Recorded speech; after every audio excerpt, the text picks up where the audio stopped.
Okay, I want to welcome everybody. It is May 20th, 2022. And I want to welcome some of our new members. We've got Lourdes, he's spinning around, and she's zooming in from Dominican Republic, believe it or not, guys. We've got Kathy Thompson. She's new. Kathy, where are you from? Brooksville. Brooksville?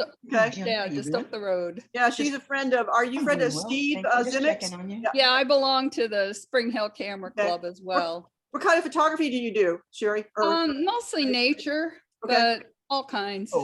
It depends. And I know Lourdes is just getting started. She's trying to learn from Lee, which I don't know if that's good or bad. Hey, it's good. So anyway, we actually have a couple other members that haven't that joined this month, but I don't see them here tonight. So hopefully we'll see them somewhere along the line. So if there are people that you know, I know Jim had somebody and Victoria both had somebody that they recommended, and hopefully they'll make it in next week for the education night. First thing I want to do before we get any further along is I'm going to share my screen, and I'm going to share a quick, I think it's about 2 minutes long video of the Eureka Springs outing that we did last month. Those of you that didn't make it, I'm sorry you didn't make it. You would have had fun. It was a nice little an hour and a half kind of a deal. It didn't take us too long, and we had an enjoyable time there. So let me go ahead and share this real quick. When you do that, Lynn, send it to Jim, please. The link, he doesn't have it. What, Jim doesn't have the link? Yeah. Diana, forward my link to Jim. Oh, okay. All right, let me find this here. Too many things open. All right, quickly.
Oh, that's cool.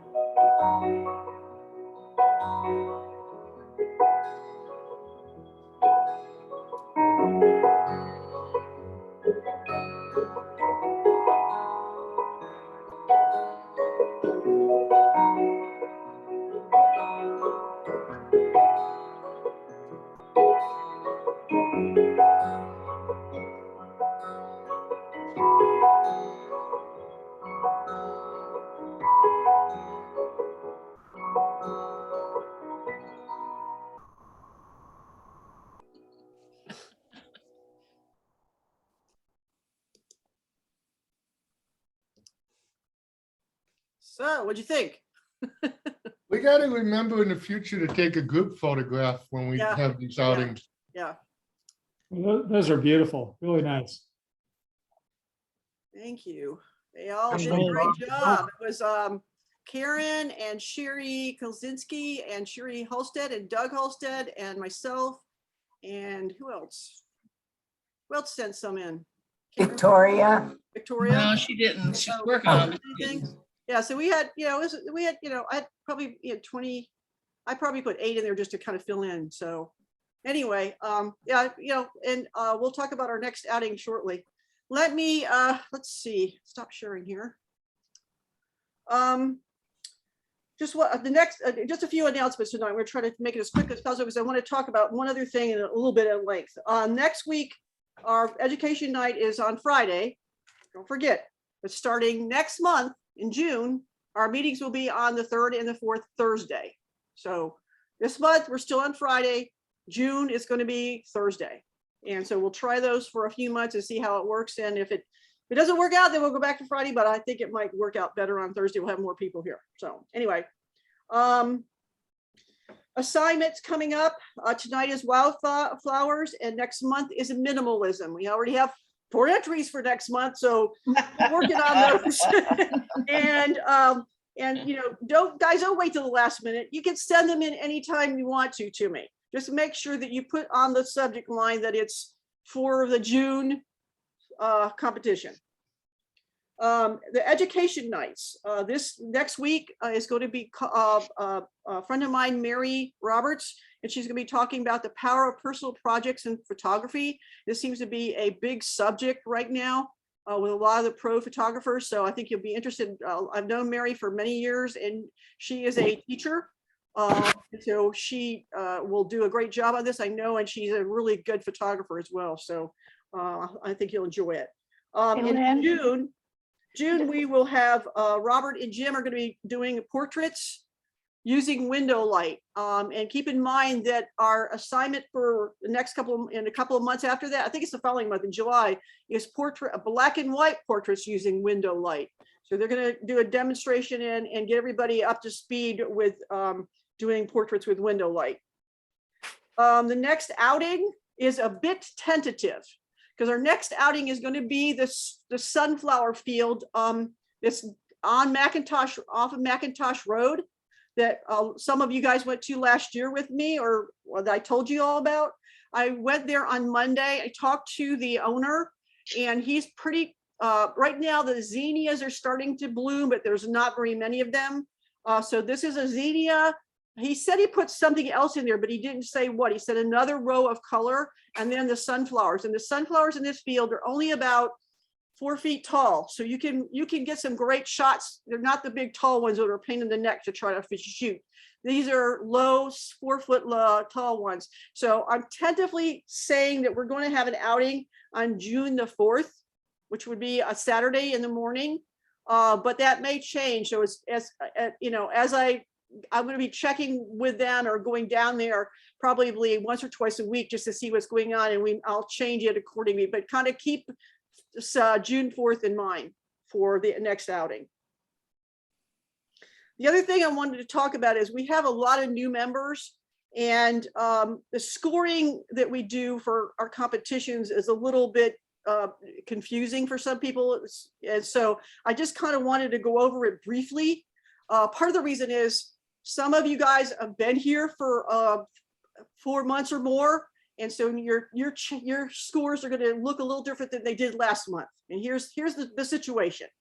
We judge each image individually. It's not based on, you're not competing with anybody else. It's on your image only. So the judges each 3 of the judges give the score. It's averaged, and that's the number I give you when I say what the score is. And depending on whether you're A or AA, there's a different range. And if you look, I'm going to share my screen again. If you want to get more information on this, if you look on the website, if you go right here to where it says competition rules and look over here, scroll up. If you want to scroll on down here are the ranges for A and AA. So the A is we're considering you guys, relatively new to the club. And so we're giving you a little more leeway for your scoring. So you have a little lower threshold. If you're a AA, then your threshold goes up. Then once at the end of the day or at the end of the night, I go back in and I rescore. I give everybody an award. Anybody that has an entry but didn't get an honorable mention gets 1 point. You get 4 points for an honorable mention. You get 6 points for an award, except if you are it's an award in the assigned category, and you get 7 points. So if you guys want to read through all this, and what that ends up doing is, let's see here. What I wanted to do here. Go back. I hate this. It's got all these things up here and I can't see anything. You've got a tab to the far right. That's there it is. got the standing. Yeah, all the Zoom stuff is in the way. So with this is the other thing that's on this page, first page. You go back to the menu and you go to current competition results, and there's the competition results. And here's where your rating is. And some of you have been A, but here's the other situation. The rules say that you start the year with the rating that you had the previous year, okay? Or you ended up the previous year.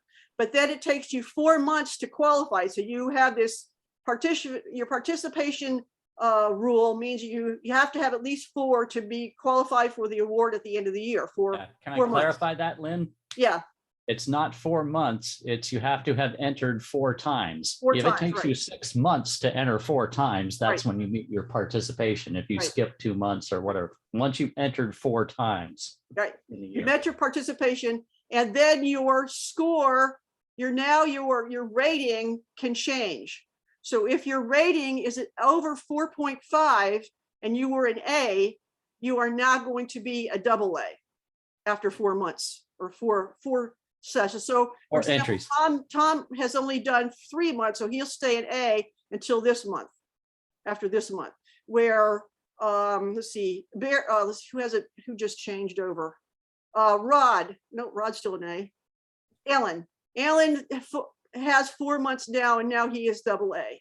So you'll see a difference in, like I said, the range. So, if you've been listening to the scores and you're like, why is somebody get a 22 and they get an award, somebody gets a 22 and they get a honorable mention? That's why, because if you're an A, your level of, your range is lower than AA.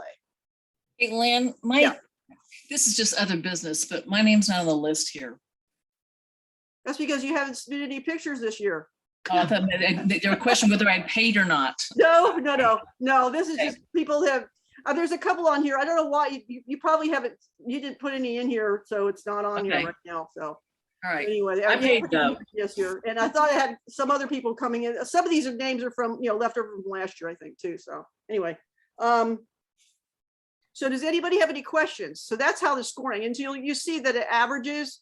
Here's the number of entries. Here's the average score. So this is where the annual, as we go through the year, this number will change, so that you'll see where you range in along with everybody else. So does anybody have any questions about that? I have one quick question, Lynn. Just as last month when I sent it in, but there was no snafu with it was downloaded. Yeah, So we're doing a you're- makeup for you tonight. Correct. So will that go as the score for Last last month? Yep. that's Okay, fine. cool. Yep. And then I'll have an individual score for this month. Right.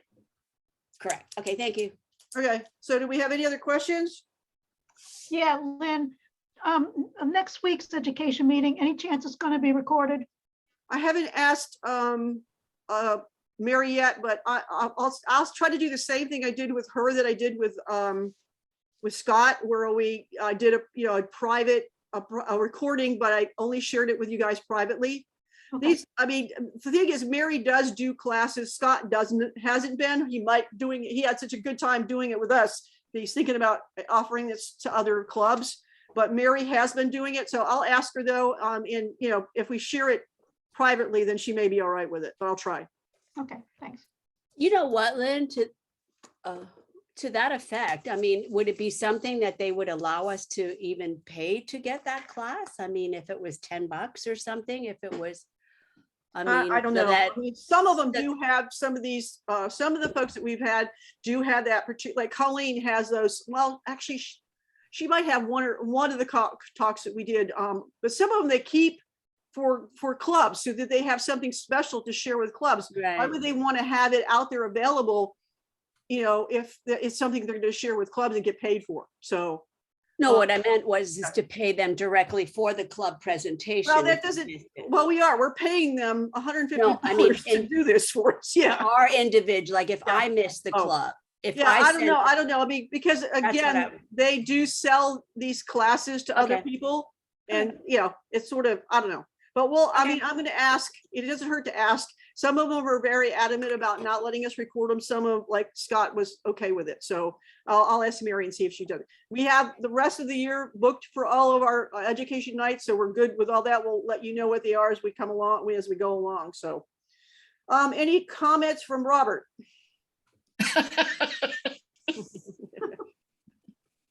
Robert always has comments. You're muted, Robert.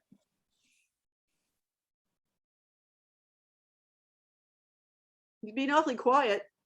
Not at this time. Oh, no, nothing at this time. Okay. No. And Jim, do you have any comments? Oh, I'm good. I'm just glad I made it tonight. Yeah. I almost wasn't going to be here, but Oh, I made it. Glad you made it. And Tom's going to get eaten by a shark. He's being chomped on by a shark. So, and we have somebody new here. Who her name is iPad. I'm not sure who that is. Unmute yourself, Miss iPad. Sorry, I don't know how to put my name in. I'm Valerie. You're Valerie. Valerie. And are you the one from California? The one Awesome. that Welcome. Welcome. Jim, Hopefully we're not interfering with your dinner too much. the rush to get home, we were taking Meals on Wheels to sick people. Okay. All right. Well, I think we'll go ahead and get started with the competition. And oh, one last announcement. You will not hear us, well, we'll try not to do it, but the board met last week and we've decided we're trying to, you know, this club is a little different than a lot of other clubs out there. A lot of clubs, it's all about competition and it's vicious. And that's not the way we function. So the board had been talking about this and we kind of came up with a new name where we're not calling technicals night because they're more education. It used to be a lot about equipment and stuff like that. Now it's an education night because we're doing a lot of different things on that education night. So this night now is going to be called exhibit and commentary night, because we don't want it to be, we are exhibiting, but we don't, it's not really a true competition. It's the end of the year is a competition. This is an exhibit. Then we're not, and the critique is not your normal critique. I've been critiqued before where I felt like I wanted to throw my camera in the trash. That's not what we're trying to do here. We're trying to teach you as well. So we're changing the name to exhibit and commentary. And hopefully that, makes us all a little less competitive. It's hard for me because I'm very competitive, but yeah, so the board had come up with this name. I don't know if anybody has any comments about that, the board members or anybody else. Speak or hold your peace. I think our goal was just to make it not seem like it was a scary thing, just Yeah. it was a learning thing. Yeah, I mean, Goes because on for- we do have a lot of people who participate but don't submit anything, and we don't want them to be afraid to submit. And that was the other reason why we wanted to kind of make it a little less maybe competitive looking, so that if people, it's all about the learning. I mean, the scoring thing and the award at the end of the year is a whole other thing. A lot of us don't even really care about it, but some people do, and it's been done this way for a while. So we're gonna leave it in place, but we're not putting our emphasis on that. It's more about the learning part. So that being said, let me go ahead and share my screen and we'll get Lightroom going and we get rolling on this because we got a lot of pictures to get through. We do have a record number of images tonight. 51 plus 2 makeups.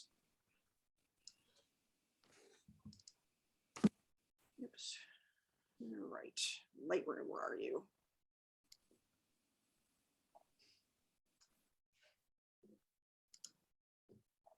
All right. You see my Lightroom? Yep. Just trying to get this thing out of the way. All right. We're going to go ahead and Karen is the third judge tonight. Karen, you've got my private chat going. Go ahead and Karen, send me a quick test email or test chat. Got it. Okay. All right. So let's go ahead. Let me get my score sheet up here real quick. And this is a makeup. It was my error normally we don't do a makeup for general, but I accidentally messed up these files. So this is actually the assignment, the signed one, and the other one is general. Normally, if you miss a month, we will only let you make up the assignment. But since it was my mistake, we are doing both for Diana this month. So Karen, go ahead and score this one. You want to make it full screen, Lynn? Oh, I'm sorry. Too busy talking.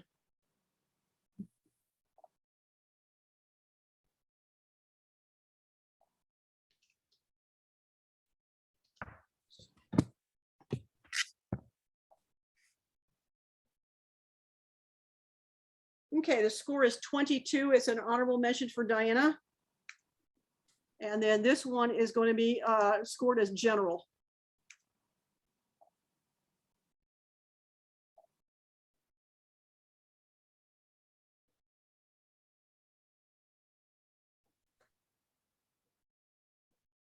Score is 22. That's an honorable mention for Diana as well. All right. Let's get into our sign for this month. These are the assigned images, and the assignment was Wildflowers. And be creative was our mantra.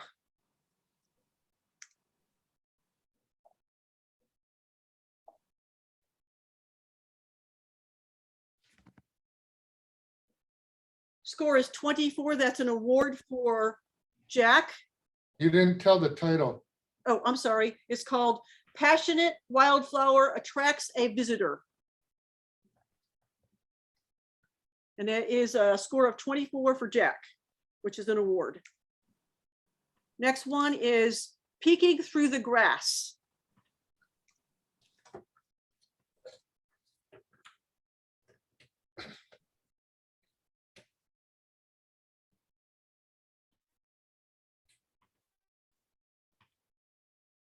Score is 22. That is an honorable mention for Sylvia. Next one is Flower 1.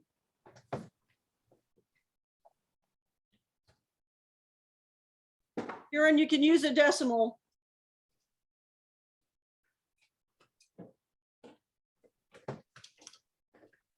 Score is 23. That's an award for Lee. Next one is Flower 2.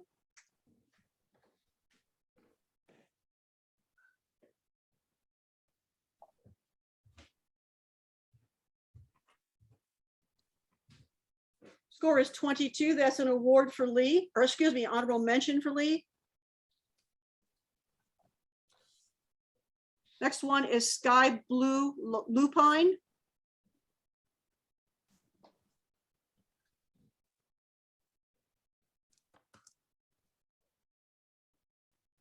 Score is 22. That's an award for Kathy Thompson.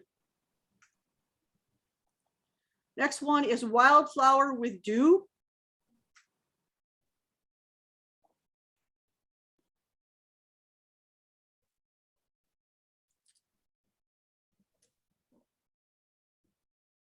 Score is 22. That's an honorable mention for Lee Wynn. Next one is Wildflower.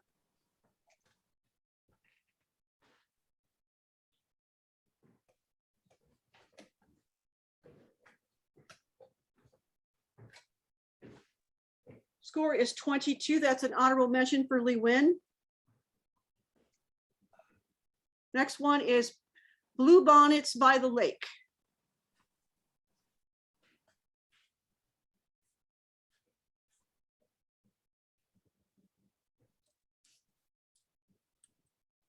Score is 21. That's an honorable mention for Alan. Next one is Altered Reality, Flipped Out Flocks. Love that title.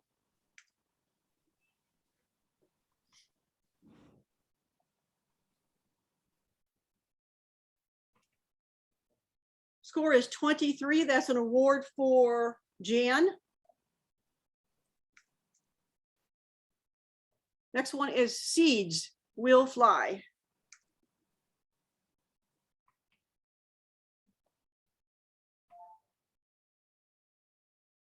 Score is 21. It's an honorable mention for Fong.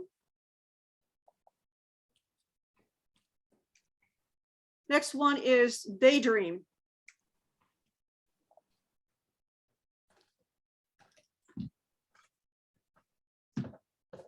Score is 24. That's an award for myself.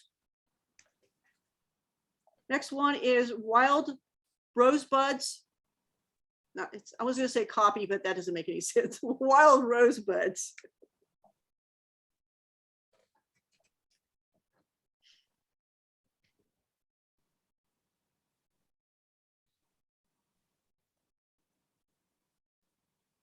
Score is 22. That's an award for Rod. Next one is Texas Bluebonnets.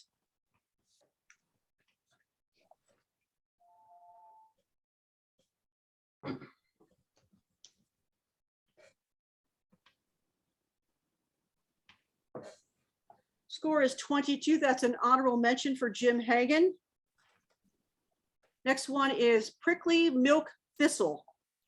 Try to say that fast 3 times.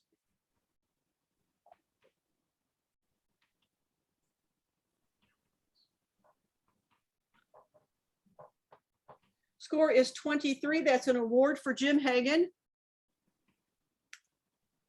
Next one is Look, but Don't Touch.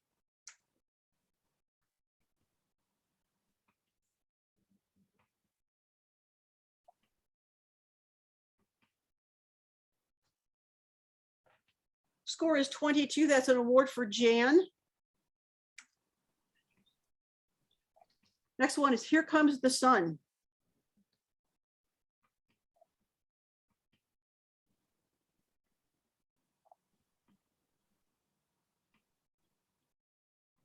Score is 23. That's an award for Kathy Thompson.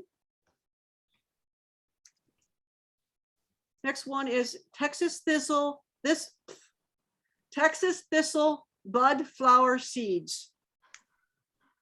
You guys are trying to trip me up.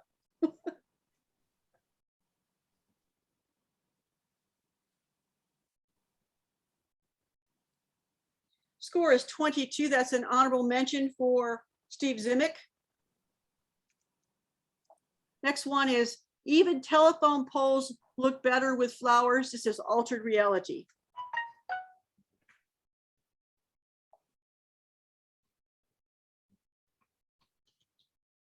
Score is 23. That's an award for Jim McWilliam. Next is Purple Haze. This is also Altered Reality.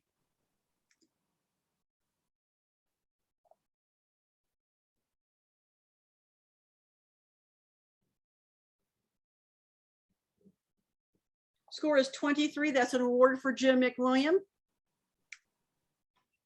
Next one is Field of Yellow.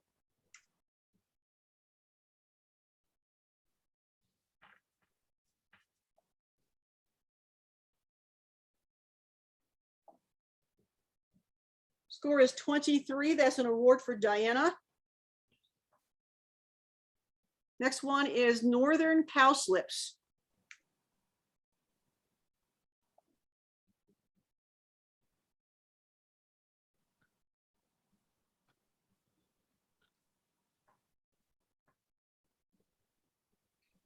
Score is 22. That's an award for Rod. Next one is A Lonely Flower.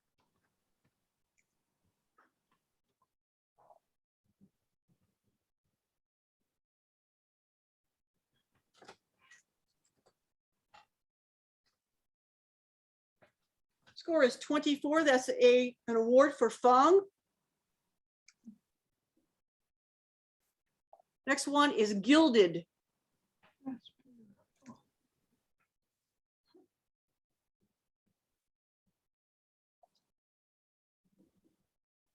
Score is 23. That's an award for Sherry Kelzinski. Hold on just 1 second. Is that labeled alternate reality? No. Okay. So. But it obviously is, I think. Because it's like on a canvas. I took it to be altered reality when I scored it. Okay, just checking.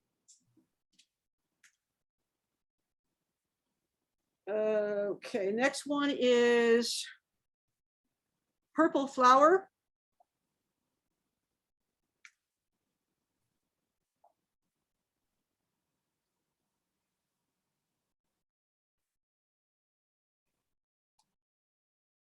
It's 22. It's a honorable mention for Karen.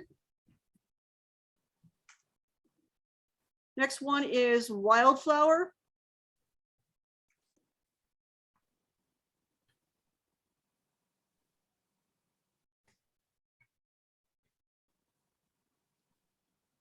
Score is 21, or excuse me, 22. That's an honorable mention for Karen. And last one is Before the Close.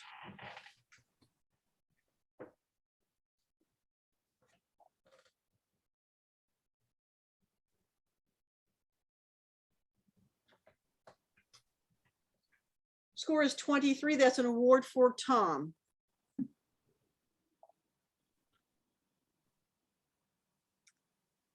Okay, we're going to move on to general. Kind of speeding through this so that we have plenty of time for our commentary critiques. First one is, and this is our general category, is Black Thundercloud at Sunset.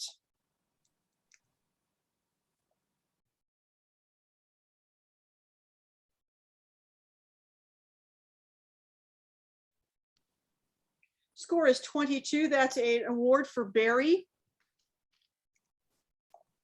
Next one is Bert and Ernie Joyriding.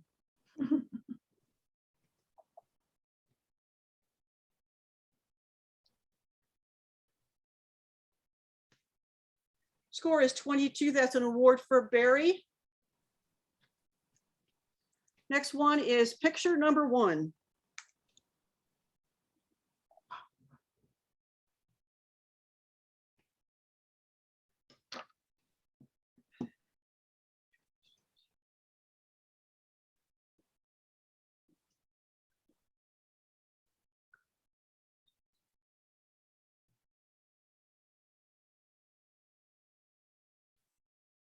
Score is 23. That's an award for Diana. Lynn, that wasn't the name of the picture though. Yeah, that's what was on the file. See, I thought I had, it doesn't matter, but I'm just saying, I thought I put the name on top. No, that was the name. It was on the file. Okay. I don't have time to go change your file names to what you put on the. No worries, no worries. No, so. Okay, so should that have, the name have been on the subject line? No, it needs to be, you need to change your file name to whatever your picture file name is, whatever the title is. You see all these right here? So you got, here's the picture. Oh, shoot. Yeah, see the file name. Yeah, I got to have the file name. Yeah. that's I what I'm never reading. do that. Yeah, yeah. Okay. Okay. All right. All right, Lesson the next learned. one is Butterfly on Vines.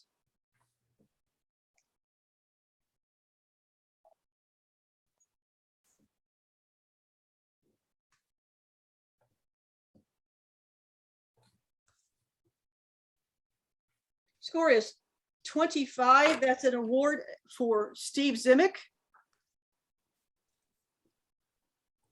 Next one is Cute Blue-Gray Net Catcher.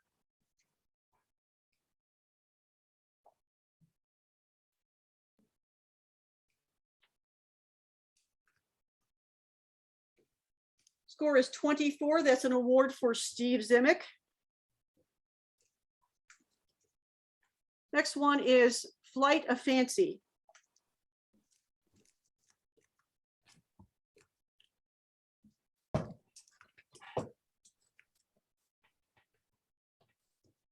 Score is 24. That's an award for myself.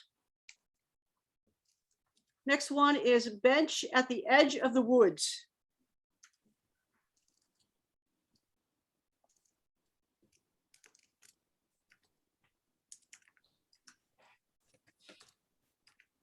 Score is 24. That's an award for Lee. Next one is On the Dark Side.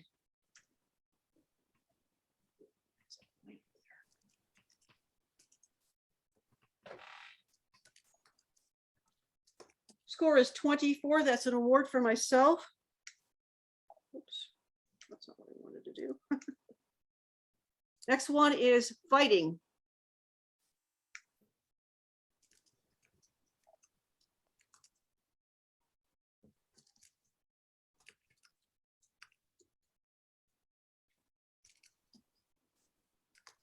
Score is 23. That's an award for Fong. Next one is Kitty.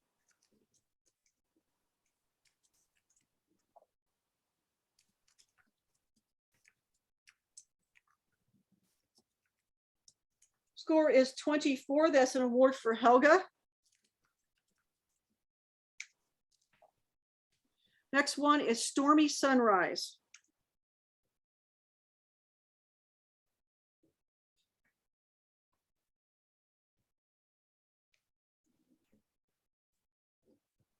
Score is 23. That's an award for Sylvia. Next one is Water Lily.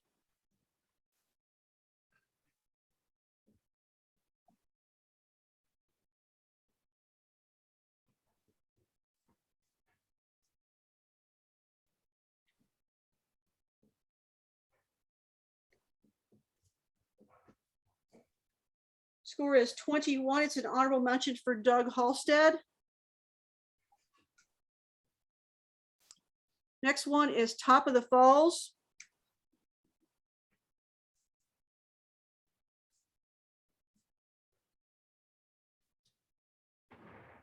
Score is 23. That is an award for Karen. Next one is What's for Breakfast, Mom?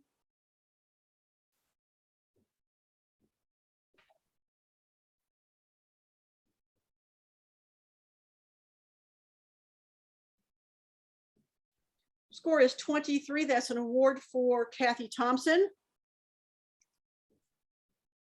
Next one is Grotto in St. Leo University. And this is infrared, by the way.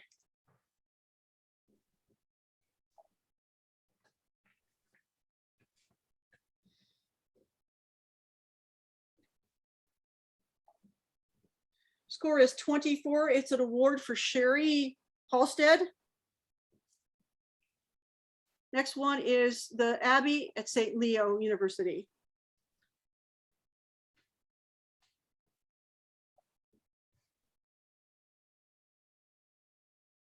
Score is 23. That's an award for Sherry Halstead. Next one is Blue Thistle in Protective Custody.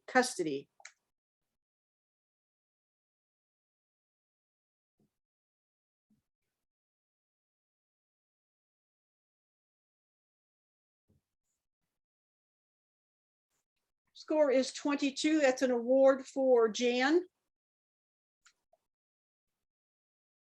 Nature's Beauty, Lassen Volcano.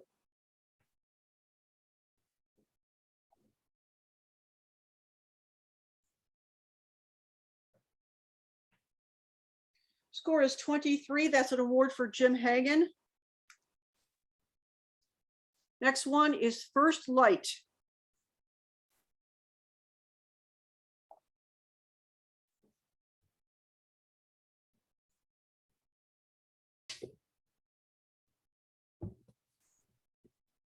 Score is 24. That's an award for Leslie, who hasn't put a picture in like 2 years. Yay, Leslie.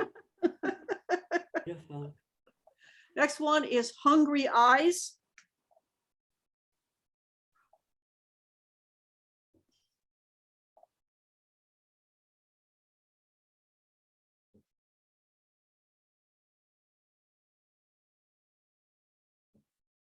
Score is 24. It's award for Jack. Next one is My Diet is Low Cal, High Fiber.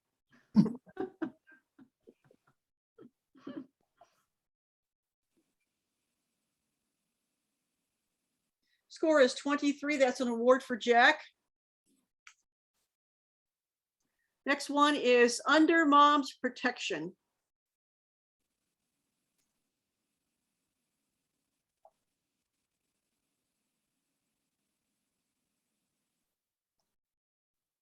Score is 24. That's an award for Lee Win. Next one is Cattails.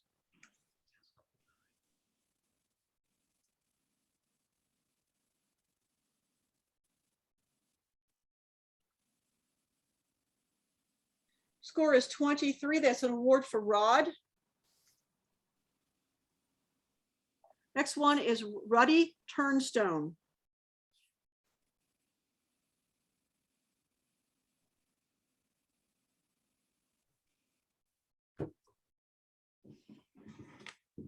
Score is 23. That's an award for Sherry Kelzinski.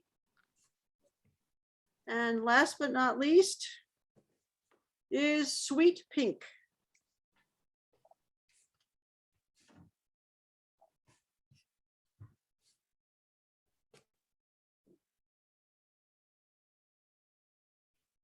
Score is 22. That's an honorable mention for Sherry Kelzinski. All right, guys.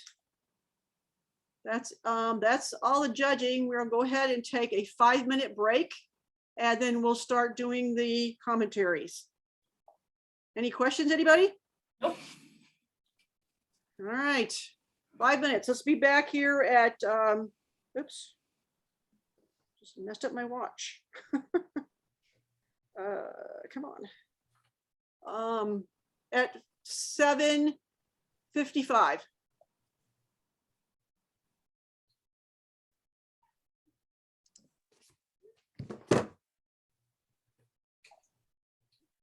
I wasn't sure I would be here, so I wrote critique notes in the score sheet for you. So now tonight I can cheat and just go back and read my notes. Go right ahead. But hopefully, you know, if they wear on you 24 hours, you'll have more to say.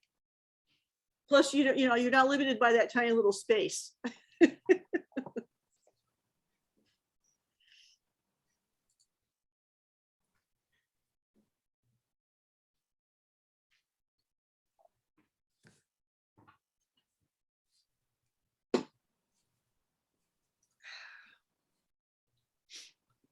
Are you going to start with the makeup images?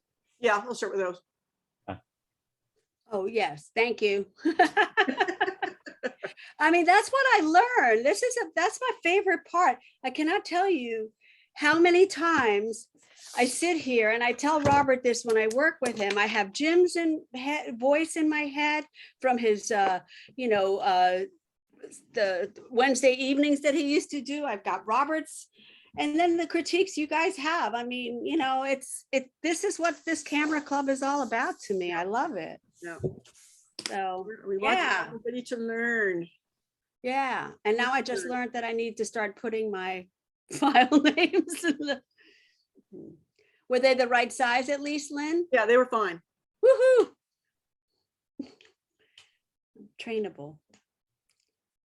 Yeah, one step at a time, Diana. One step. How long is it? 2 years now? Yeah, and you guys need to remember to put that the A and the G at the beginning of your names.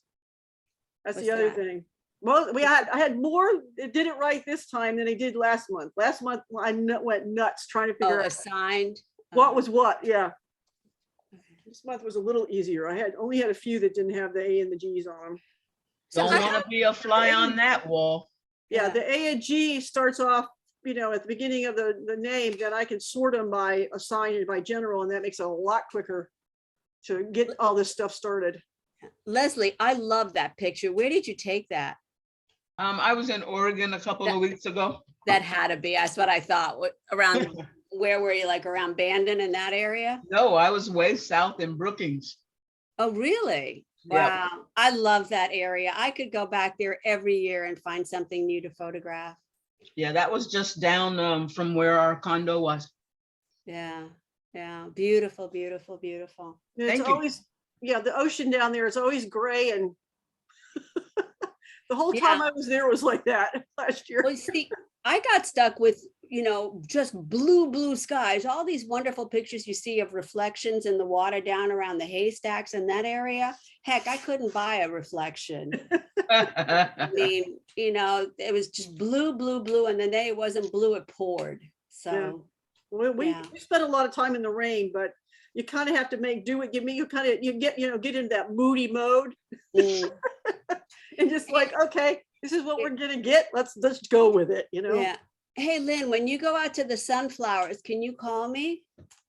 Yeah, I'll let everybody, I'm gonna let everybody know, because we're gonna have that outing out there, but. Well, no, but I mean, yeah. when you go check it out. Yeah, yeah, Okay. I was there on Monday and there was very little, the sunflowers were only maybe about a foot off the ground, so they got a ways to go yet. I lucked out. You know, that Sunflower picture was a plants. cell phone shot. Yeah. My flower phone thing was a cell phone shot on my bike. So, So, but God Yeah. bless Apple. yeah, they're excited. And I told them I was bringing a whole group and they got really excited about that. Yeah. And he told me, he says, I know you guys like to be able to walk around in there, so I put paths. Because last year there were no paths. You kind of had to dig your way through the flowers, Yeah. and which was bad because then people would step on the flowers. So now Yeah. he's made paths so you can walk through it a little better. So That's the way it was in a place I went in Missouri when I was out there. Yeah. And they had paths, and so you could stand there or sit there and you would look like you're in the whole field of Yeah. flowers, but they had several paths for Yeah. you to. Now, if Well, a this- bunch of us from the camera club went there, wouldn't that be kind of a cool place to get a group shot? yeah. Well, and when I went last year, I went there probably 4 or 5 times. And every time I go, especially as the time went by and more people found out of it, because they have a page on Facebook, more and more people were there doing selfies and, people taking pictures of their friends. And yeah, so they actually are they're going to charge photographers because they aren't buying flowers. We always went and bought flowers, so they didn't mind us there. So because they charge like $1 a stem, which is not bad. And And they last. the zinnias last for like a week. Yeah. The sunflowers last probably 4 or 5 days. So Yeah, they're very fresh. Does anyone know, are there any mazes? the maize, I haven't seen. I know that probably I a just, little bit later on in June there might be mazes. there's one in Mazarick Town, because I Yeah, just saw an Oliver. ad on that. Yeah. Because I think I've been that to would that be one in the fun to go past. to. That's a good Sorry, one. Jen? Just Yeah. Google Florida corn mazes or sunflower mazes, Yeah. Jim McWilliam, and that, it should come up. Why Does the sunflower place let you bring a drone? Probably not, because I think that is inside a restricted area. Yeah, Okay. because my house is an open area, but everything surrounding me is closed because of the airport that's not that far. The executive airport that's over by Eureka Springs is not that far from the field. So So there can be restrictions on altitude because of that. It kind of depends on a lot of really little things. yeah, If the place doesn't have a restriction, I'll go do the research to see if I Yeah. can throw it up. yeah. Well, the name of the farm is Three Sons Farm, and they have a Facebook page. Tom, you might want to look them up and then DM them and ask them how they feel about it. It, Perfect. yeah, it might be in the clear, Lynn, because that's just west of me, Yeah. and open. the circle for Tampa Executive Airport ends 400 feet east of my house. Oh, okay, so it might be okay. I'm like 400 feet Yeah. clear of the circle at my Yeah, house. I would check with them though, Tom, and make sure that they're okay with it. We don't want to piss them off.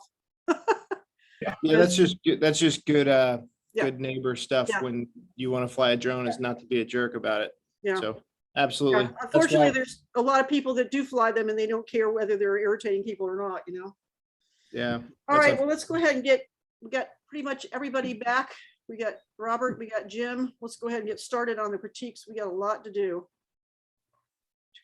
Share the screen.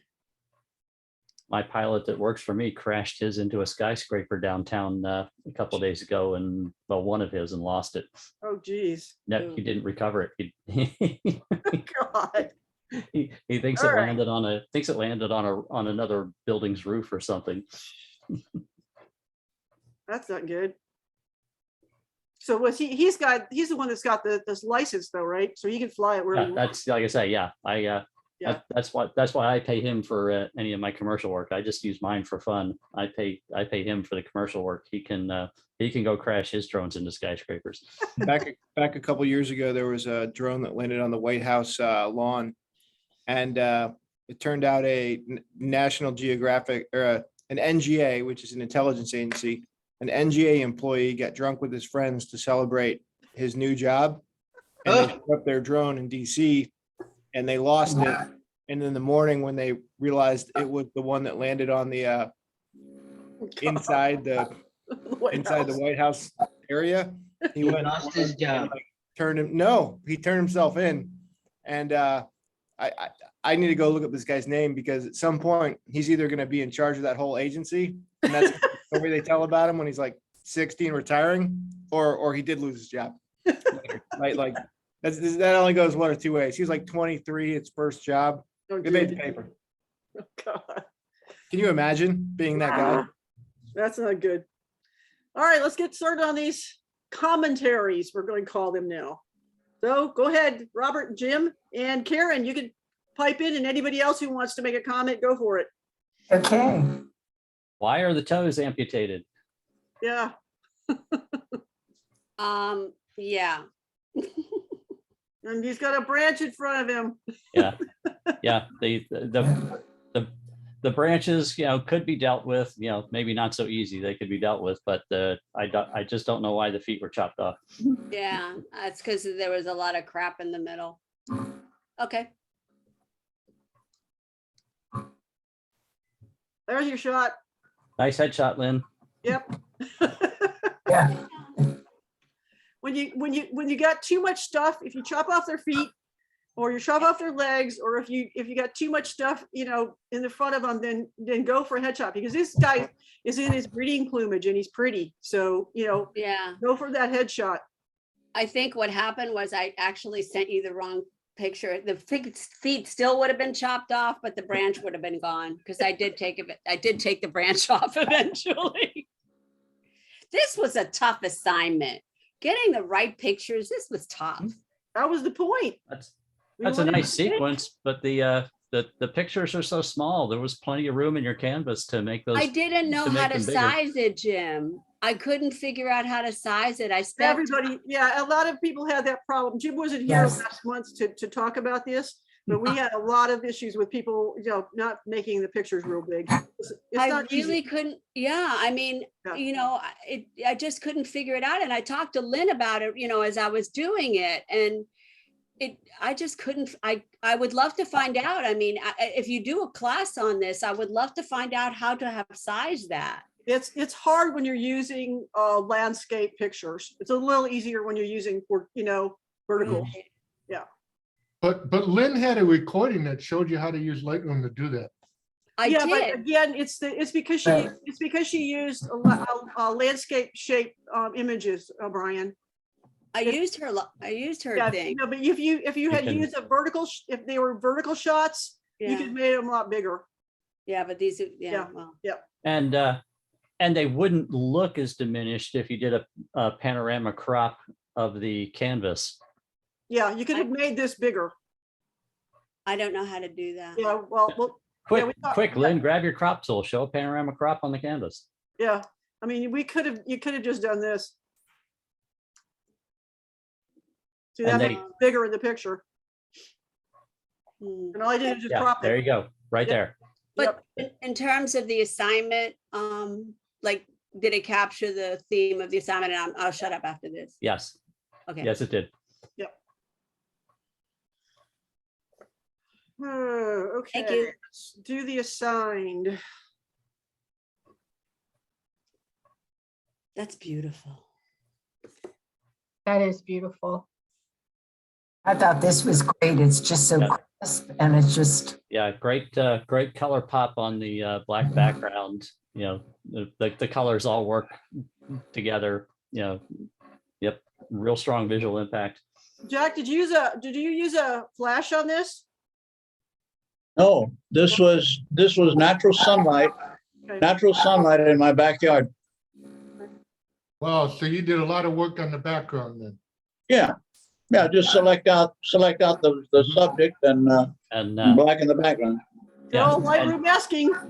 And this is yeah, I want you guys to remember what was just said and look at this image and look at the detail of masking, because it's going to come up again with another image. It's really beautiful. My comment is that all of you guys can buy this over at the 5 and Dime. They sell them.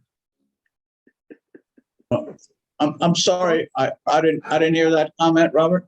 I said, you can buy these, they're bright plastic toys from Disney. You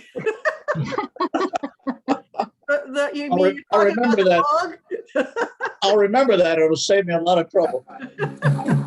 Yeah, he had to chase that thing around and make sure it got on the passion flower. He's not a butterfly whisperer like Leon is. I really like that photo. I was really impressed with the depth of field and getting the eye in focus. At least that's how it looks on my screen. Yes. I was really impressed with that. That looked tough. yeah.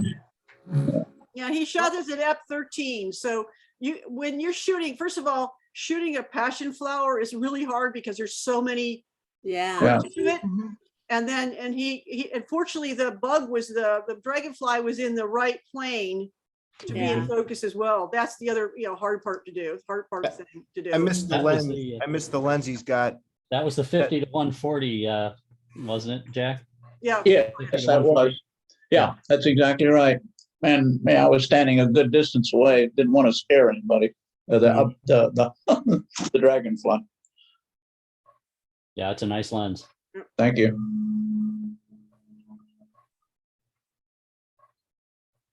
And this image goes to show you that you don't have to super saturate and punch up the colors to have something that works. The muted tones and everything in this that obscured look is actually very pleasing in this.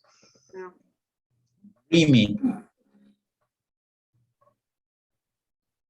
Would Jack or Jim, would you have kind of maybe got rid of this green cast right here? I don't have a problem with it because I understand it's coming from the fact that it's being photographed through grass that is green, and it's not a cast. It's actually the out of focus grass in front of the probably very close to the lens. I don't see it as a color cast. Sylvia, any questions on that? No, I was to your point on that. I was doing that shooting through technique of shooting through the grass, and that was when we were at Robinson Preserve. And remember, the wind was howling, which kind of helped with the grass a little bit. But yeah, so it's a cool shot. Yeah. Did you do that? Did you have a lens baby? No, I didn't have my lens baby then. This was with my 24-240. Okay. And that's what I had with me. So.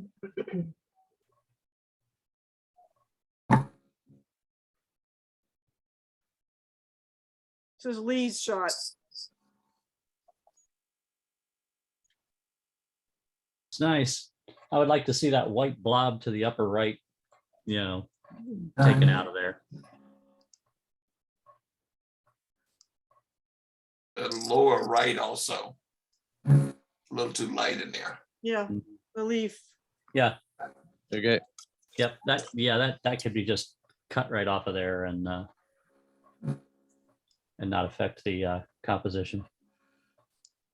So I have a question just on the general assignment. Maybe I overthought this thing, but I thought I really had to go find a wildflower, like wild, like weeds or. So it could have been any flower in a field? A flower that grows wild. Okay. Not in your flower pot. Okay, got it. Yeah, but Would've yeah, been a lot I like easier. the original.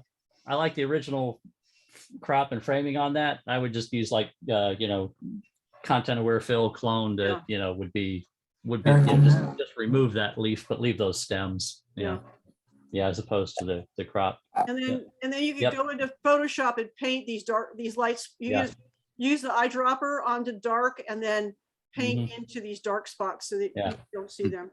Yeah, content aware fill would also take both of those things out in in a couple of clicks. Yeah.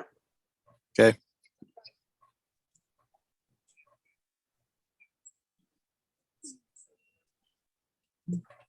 Another dark splotchy thing up here. Yeah, this one's not as strong an image as the one we just saw. Yeah. Comparatively. Robert? I'm curious, for compositional purposes, Lee, why'd you leave both images in? Just to show a little depth. Let me see it without the other piece back there. Just, yeah, absolutely. Yeah, it's stronger without the other one.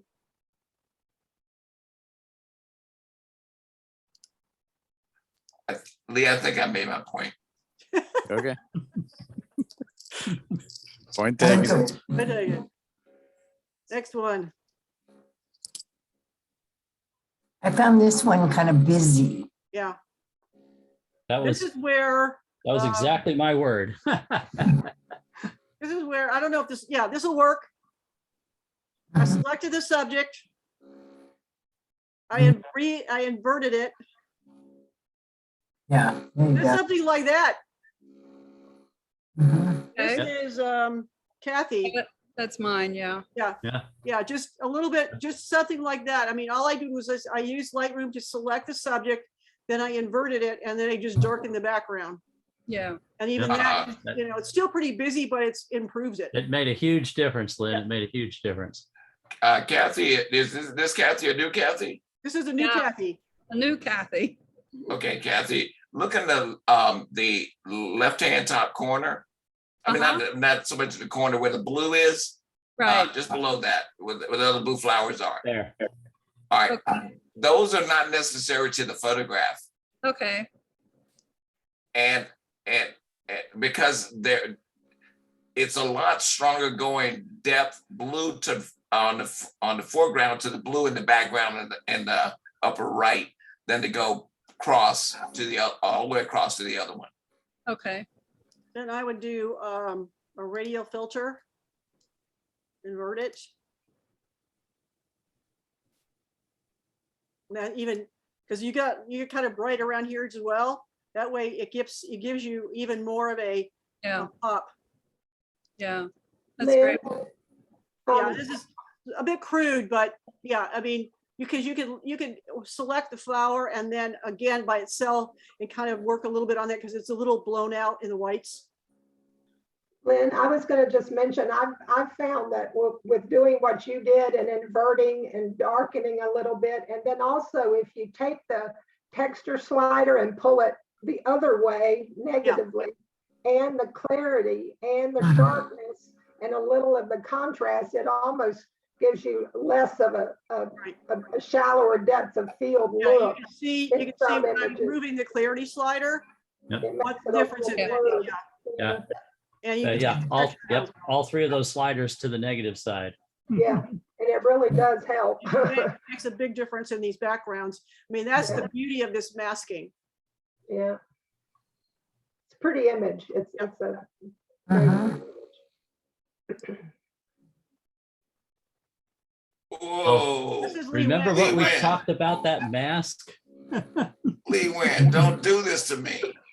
Lynn, zoom in on that flower. Oops. Close. Oops. Yikes.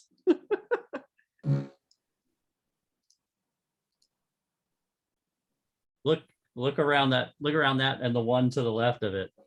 It was especially, no, go back up again. Yeah, there you go. Especially look at that, the flower, the right-hand side where the little droplets are. No, the main info. Yeah, that one's pretty bad too, but yeah, right there where your hand is, Lynn. Yeah. Yep, up the right-hand side of that, flower where those beads are. Yeah, right there. You can see the yeah. gray. It's a different color behind it, guys. Look at that. Zoom in to a higher level right in there, Lynn. I'm like at 100 right now. We go up to 200. Yeah, there you go. See what See the we're gray? talking about there? Holy banana brains. I wondered why this got. And look at the gap right to the left of your hand. It cut right through the flower. Yep. See the gap. That's what we're saying. That's what I was saying when you saw Jack's picture, and I said about the attention to detail and the masking versus there's the masking is kind of a mess on this one. Yep. Wow. Yeah. So yeah, you got to be really. It's a miraculous thing, but you got to watch it real closely. And it doesn't something like this. It's really hard. It has a hard time with it. It will get better over time as they improve the artificial intelligence. But right now, it couldn't deal with this one at all.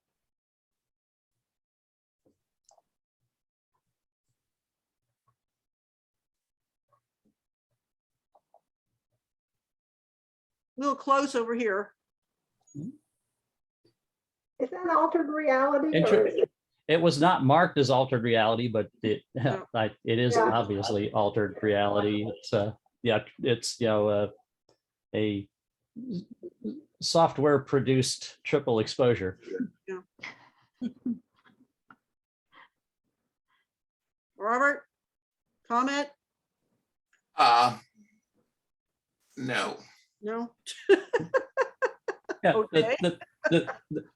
the triple exposure effect did take a kind of an ordinary boring flower and make it somewhat more interesting.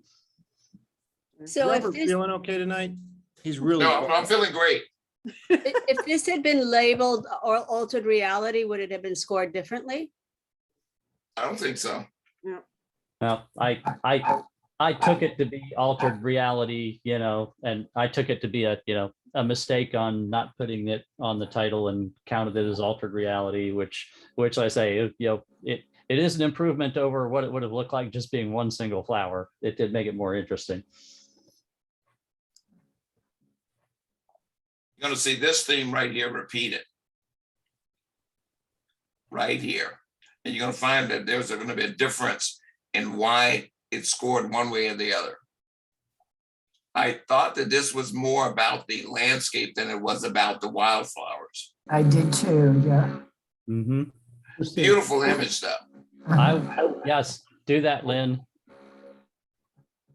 But take from the left side and take the left tree out, pull it over to the water, and now pull the top down somewhat. There you go. It's a little more about flowers now. Yeah, now that's the deal with that. This is coming from Alan. Yes, that's right. Alan, you cannot give me beautiful shots but not meet the subject requirement. Understood. Unless you slip a 20 in the back pocket. Or you could have just zoomed in a little bit closer and gotten, the blue bonnets a little closer in. I would have loved to see, a down, a right down in the flowers, Yes. Yeah. Low, Right down, low angle. Low angle. What could have been beautiful there. I mean, you're gonna set your camera right here and shoot right into them, lay it on the ground. Kneel down, lay down, get down in those things. Yeah. Or hire a 16-year-old to get down for you. So Hey, you should have seen me with the one I've got that one coming up. My flowers are like 3 inches tall. I lay down on the ground. My back was so bad. I did it. You just got to decide it's going to be done. You're going to do it. Yeah. And this is Jan's. I thought this was interesting. Yeah. I love this. Very This is a creative. hippie, this is a hippie shot. It I is a put my hippie headphones shot. on and started listening to Pink Floyd when I saw this. Yeah, exactly. And I collect kaleidoscopes, so I liked it. Yeah, and I love, we gave her a hard time about her titles the first month she brought in here. Now she's killing me with the titles. What was the title? Box. Lynn, it reminds me of that Instagram you recommended with. Yeah, the guy that does- Billy Van Bakker. Yeah, that's the kind of his. He doesn't quite like, he doesn't do his like this. But the only thing he does is mirror images. But this is very similar to his. Yeah.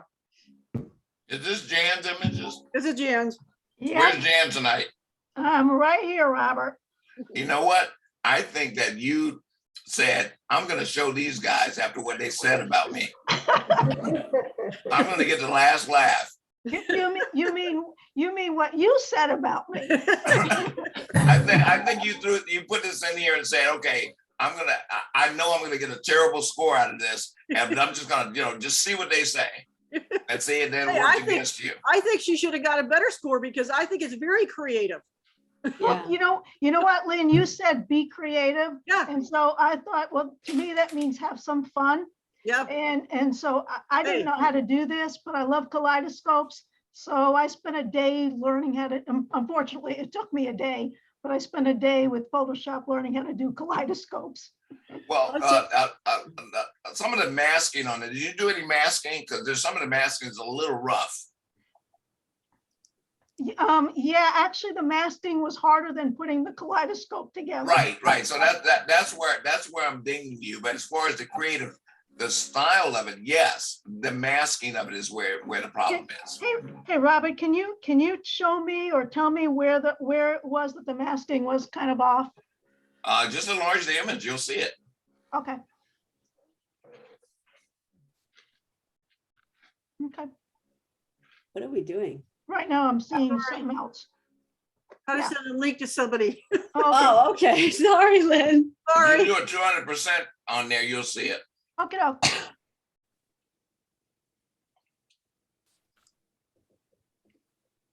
Yeah, I spent more time with masking than anything else. Right. So that's where it was. But you're on the right track, by the way. Yeah. Thank you. This is definitely very creative.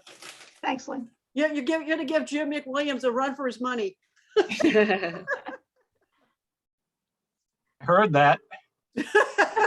I'm glad. Yeah, I wasn't asleep for a change. Doug Edwards, hang with me, man. Hang with me. Zoom is always on you.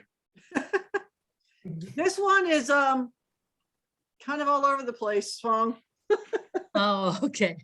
Yeah, it's the focus is right here and right here. And the focus is kind of all over the place. This isn't focus, but then the rest of it is like very out of focus.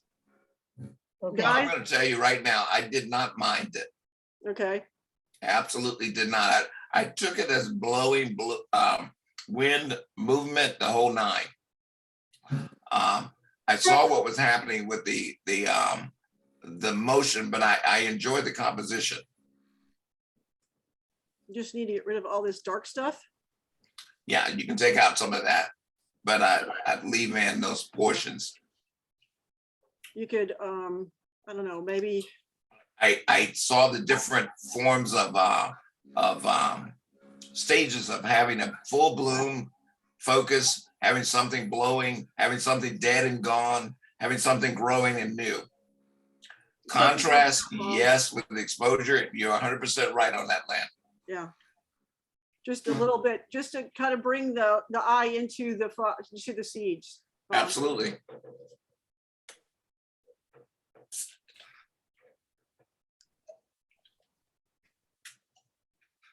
I want to know whose shot this is.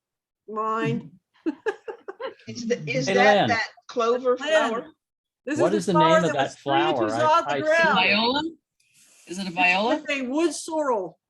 Wood sorrel. Okay, I see those all the time, out in the woods, but I didn't know what it was called. I Yeah, it's recognized about- it right away. These are about that 3 inches tall. I see them out there. Yeah. Right now, here's why I wanted to know whose shot this was, because I'm gonna contrast this Elise shot, the proximity of the second flower is working compositionally with the first. And leave your flower is working as a separate unit. So like two different visuals, whereas these are working in tandem. So that's why I asked. Can anybody guess about the background? Straw. Nope. It's Christmas tinsel. Okay. Nope, But I I'm wouldn't have getting guessed that. You know, yeah, I had a little strip of tinsel about 12 inches long that I just put behind the flowers, and I laid on the ground and I put my camera on the ground and I shot this because these flowers are only about 3 inches tall. Nice. And they're plastic, and you can get them from the large supply store. So you shot down on them, Lynn? No, I You was shot- shooting. I was shooting at them, Like even with at eye it. level with them. Oh, Lynn, the combination of colors too, the violet, the green and the gold just blend so beautifully. Yeah, I had beautiful. some where I put some of the. I picked a few of them and put them in the background, and I didn't like those. Yeah, they were just a kind of a pink color. It just kind of blended in with a tinsel, and I didn't like that nearly as much as I like this one. So Was this a lens baby? no, this was with my 105, I believe. Yep, my 105 macro. I like the soft pastel color. I do too. Yeah, and I shot it at 5.6, which I tried a bunch of different f-stops, and I just kind of like this one the best. Beautiful. Thank you. This one is rods.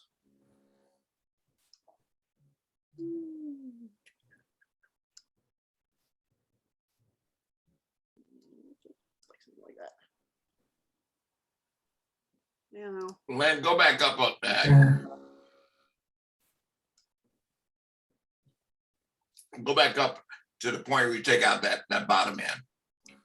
Let it be three kings. Up, go back up, up. Yeah, right, up, yeah. Oh, okay. Okay. Let it be three kings. And it's a little blown out. It's a little bright, but yeah, so this, yeah, if there's just too much going on at the bottom. So we're right from there to there. Just took down the brightness just a little bit. Maybe, I don't know, a little contrast.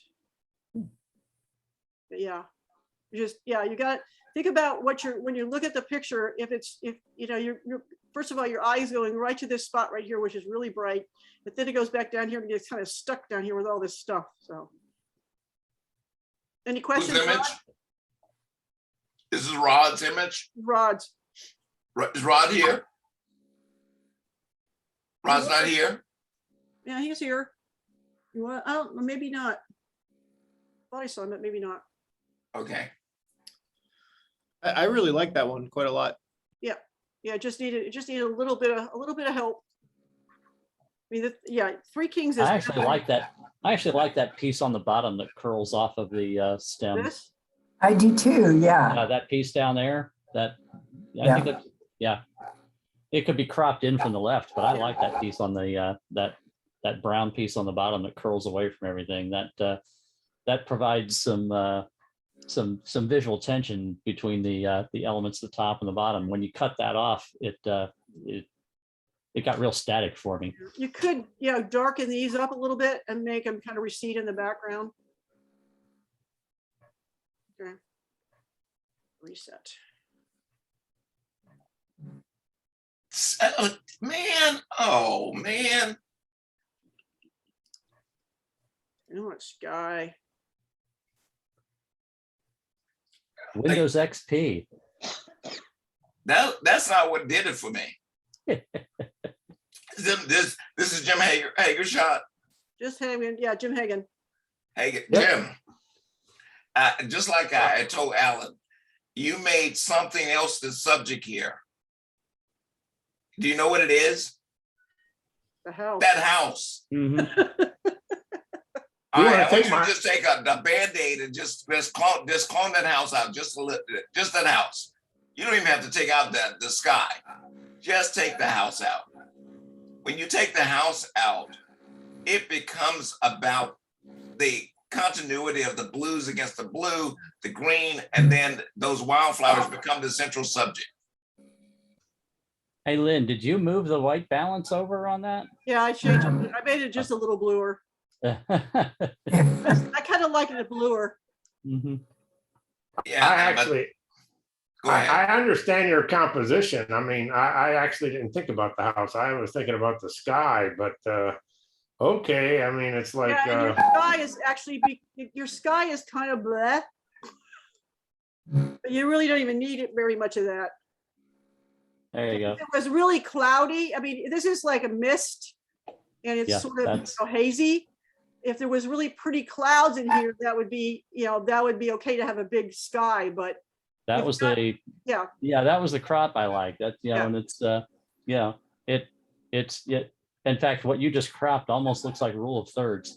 yeah, exactly. Well, see guys, right there. Yep. It was a little crooked too.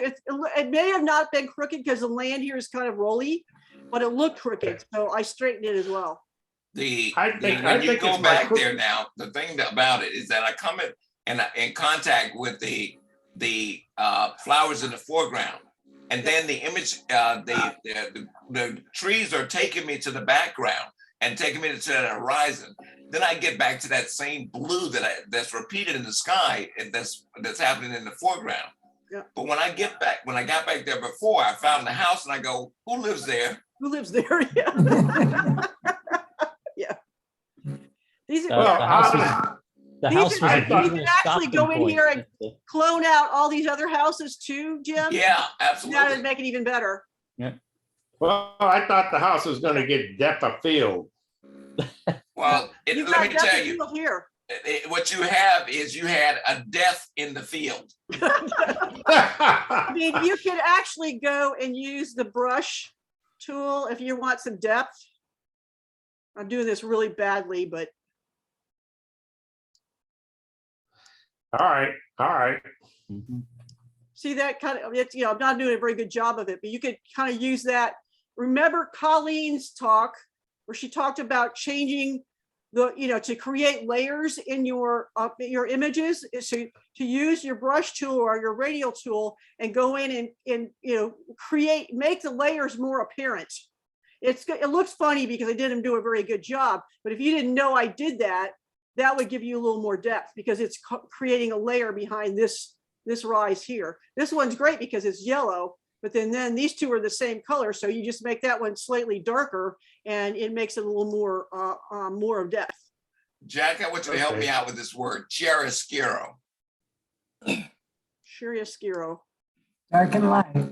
It's chiaro scuro. Chiaroscuro. And so Yeah. what it's meaning is light and dark. Yep. And where you had dark in the foreground, the next layer should be a little lighter, and then go back, it's going to be darker, and then the next layer lighter. That's how you create depth. Right. I mean, you've got a good start here because you've got blue and then yellow, then green, but then a little bit change this one right here where it's apparent that there's a rise here, that you've got another rise behind it. You can work with that a lot. Any other comments? Got it. Where did you take this, Jim? Where was this in Texas? I'm sorry, what? Where was it in Texas, Jim? Yeah, well, I was just driving through Texas and I saw that, that's all. Somewhere in Texas. Ellen. Yeah, it's a big state. It's a big state. With lots of bluebonnets. Somewhere along Texas. Those are illegal in Kansas. This one, it's not picking a very good, it's not doing a very good job. Select it.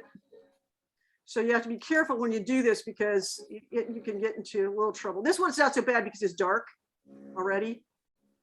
But yeah, darken up that background a little bit just so your flower kind of jumps off the page. and grabs you and gives you prickly things. It looks very prickly. Yeah. Mhm. But just needed a little bit of help to bounce off the remember this masking is going to help you. You just got to, in this case, see the one that of Lee Wynn's, the background wasn't working with you. This one, the background is working with you, so you can do it even though it's not. If you shoot, so the overlay, I inverted it, so there's a little, some parts there that aren't working, but because it's dark, it's okay. Yeah, in Lee Wen's instance, she was using it to blur the background. Yeah, we're just darkening it. Hey, Lynn, when you selected the subject there, couldn't you just take the excess with the eraser? Yeah, well, you could try it. With this one. You could subtract. Can you do that? Can you show that? Yeah, you can. Here, let me undo this. Delete the mask. I'm going to select it. Then I'm going to invert it. And then I'm going to add to it with a brush. So you brush in these, or you can subtract. Yeah. You would select the eraser tool on the brush. Yeah. Right. Or you could just, subtract it. Yeah, or you can just subtract it. Okay. So yeah, I mean, that's, in this one, it really doesn't matter because it's dark in there anyway. Right. But that's how you would do it. Okay. There's a lot of different ways to use the masking.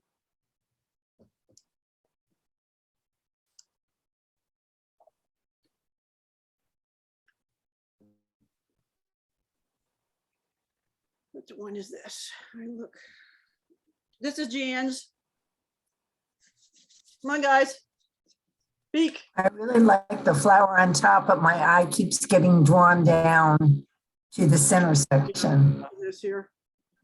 Yeah, which and I felt that was the intent, to guide the eye to all that sharp stuff, based on the title of the image. Yeah. It's, you could touch the flower, that's not gonna hurt you, but it's talking about, don't touch, that's the thorns. Yeah, Jim, you're absolutely right. That's where I focused it. Yeah, right here. Was right. Yeah, It was right there. and that's a case of the title matching what's artistically been done with the image. Robert, anything? I'm in agreement with Jim on this one. Okay. This one, Jan. Okay, next one. Found that background disturbing with the texture competing with the foreground. Yeah, I don't know if this will select. No. It's gonna try. It's gonna. Again, doing it. I struggled with that. I couldn't decide. It was a log behind, and it was in deep shadows, and so it was either make it totally dark or get rid of it. Yeah, Kathy, another, I mentioned this before, is another thing. You can go into to Photoshop and select the dark, just use your eyedropper and select the dark, and then use your paintbrush and paint over all these light lines. Yeah. And that'll work. That works great. Right. Little bright on the flowers. So I know you could go into your yellow and take your yellow luminance down just a little bit. Okay. Yeah, it was behind a log in the morning sun, and it really was quite bright. But taking flowers in the sun is a lot harder than most people think. So yeah. And they were translucent, the shadows were in there, you could see through them, and they're beautiful flowers though. Yellow flowers especially can be difficult. Yeah. Right. Red and yellow are always hard. Those two colors. Yeah. And that's a weed, by the way. Yeah. An invasive weed. Weeds. Weeds have flowers too. Yep. Yeah, they Weeds do. have flowers too. This one's Steve Zimmick's. Let's see, I'm not unmuted. Now I'm going to tell you right now that lower half flower just did not do anything for me. I could not see the association between the top and the bottom. But read the title. It's showing you all three stages of the The title life is cycle of the flower. Wildflower Seeds. It's all three stages of the life cycle. Flower seeds. This could be Yeah. a little lighter. And then if he did, then open up that value down there. That's what I'm Because you saying. gave me, you gave me a value that's less than. That helps a little bit. Yeah, the seed is definitely was too dark. But then wouldn't you have to wouldn't you Yeah. have to make that the Yeah, green and I part on? would, Yeah, I I would mean, also, you can subtract, go into here, do On the subtract, left, yeah. and use color range. Voila. I would also suggest, and you don't have to actually do it, Lynn, Yeah. that that light area on the left side be, Yeah. burned down here, and, yeah. or, shifted in color, because that light blue area on the left draws your eye over to the left edge of the frame. Yeah, that area there, you got it. So here's the case for me that the title may have indicated what it was about, but the actual image did not show to me the relationship that was equally of value based on the title. Mm. Meaning that bottom portion was dropped out, whereas the other two were highlighted. Right. Oh, Yeah, and I agree. I agree with that. Yeah, I understand it in that context, what you're saying. So, yeah, it's just, yeah, you gotta, again, if you gotta watch your title because that influences what we see.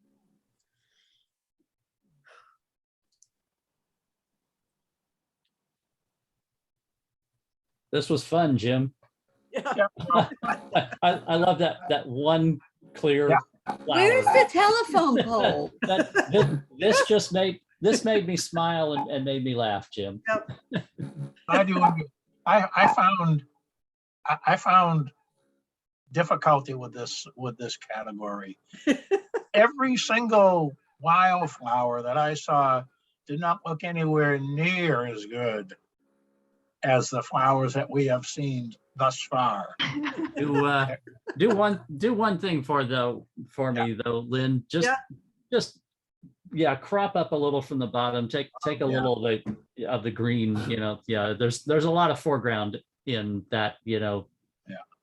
Ahead of what's the most interesting part. Right. Yeah, it didn't need as much of that grass in the foreground because I like this shooty up stuff. yes, exactly. The rest of it was a little too what's blah. up there is the interesting. It was just excessive on the Let's on the actually go bottom. right up and look at this one. So Yeah, that's good right there. Where's the telephone pole? this Just one out of great focus. thing. Oh, Great thing. okay. And, same thing. I just zoom the lens in and out to create that tunneling effect. I want to know what drugs you do. Anything that has a line. I mean, Ask you the just VA. He goes to the VA regularly. Yeah. Anything that has a line. Hey Jim. Yeah. Was that a rotating zoom lens or a push pull zoom? That was rotating. Rotating. This was early morning. I think 1 second exposure. And was that a smooth rotation or was it? Or I was on a tripod. Multiple but exposure. when you rotated it, did you rotate it in one smooth continuous motion or Yes. was it kind of like a stuttering rotation? No, one smooth. There wasn't really time to do anything more than that. Almost looks like a 'cause multiple exposure. it's interesting how there's a repetitive effect, almost like it's multiple, almost as though it were stopped, like it doesn't look smooth in a lot of areas, which is why I was asking, did you were you No, just it was your hand I- shaking when you did that or something? Because it's a very interesting effect. I don't, Because it looks like a multiple exposure. well, now that I'm talking about it, I think it may very well be. I think I may have taken, just the bright flower and composited it along with some of its artifacts into the background. Jim, the truth is you were taking a whiz at that while you were photographing this. I don't even know what planet I was on when I did it. All right, guys, let's move along. Thank you. I like this sky. This one doesn't have just enough sky. Yeah, and it's very saturated, but the good thing is the saturation level of the sky matches the saturation level of the green foliage and matches the saturation of the yellow flowers. And they're complementary colors and they need to have the same saturation for this to work. And it worked. Yep. And the composition where the layers are placed, smaller sky, and then thicker amount of trees, and then the big thing. Yep, there it is. Those lines show it right there. What did you That's just great. do to it, Lynn? I'm sorry. Can I you just redo? put the grid on it. You just put the Oh. grid on it so we could see the rule of thirds to show where you placed things. Whose shot is this? Diana's. Lena's? Diana. Diana? Yeah, with my cell phone. You know what? Diana, you didn't have to tell me that. Sorry. You know what I'm saying? When you're with the one, you can't be with the one you love. You love with the one while I was on a bike ride and I couldn't find a freaking wildflower anywhere. So it's like, hey, the best camera is the one you got. That's right. It doesn't matter. One of the things that I find interesting is that people denounce, because of the fact that it came from a cell phone, they denounce its validity. Yep. And I find that disturbing. Yep. I shot it in RAW though. Because the shot is there regardless. Yeah. I mean, I'm right now in my traveling, I would say at least a quarter of the images that my keepers are iPhone shots. Yeah. So- That new 13 is awesome, man. Lynn, where did you shoot this? This is Diana's. Diana, I'm sorry, Diana, where did you shoot this? This was at Citrus Park on the bike trail. My husband and I, trust me, it did not look like that. This took a little work, but Okay. we were on the bike trail and I saw my husband said, I told him, I said, we need to find some weeds. And we Wrong trail. What? Said you need to find weed. That's in the wrong trail. Yeah. Well, I got a license for that too. So anyway, but anyway, and I just laid down on the ground. Yep. That's what you gotta do. Gotta lay on the ground. Yeah. You guys watch Mike Moats' stuff. He's always on the ground. Yeah. Remember that when you're in Texas. Yeah. Yep. Lay on the ground in Texas. I miss you, Doris. Thank you. Thank you. I heard her loud and clear. Come on, guys. Critique. I like the sweep of the composition, that kind of curve that runs from upper left down to lower right. That worked well within the square framing for me. There is one problem there for me. And if you go, Lynn, take your cursor around the flowers. Go around. No, slowly, come back down, come back down, come right there, go up, just slightly. You see that little light spot? Okay, that's right good. there. Clap. That's killing me. It's killing me. I'm dying over that one. This is Rod's. This Hey, is Robert, Yeah. Rod's shot. it's killing us too, because we gotta listen to you complain about it. Oh, okay. This is Rod's shot. Okay.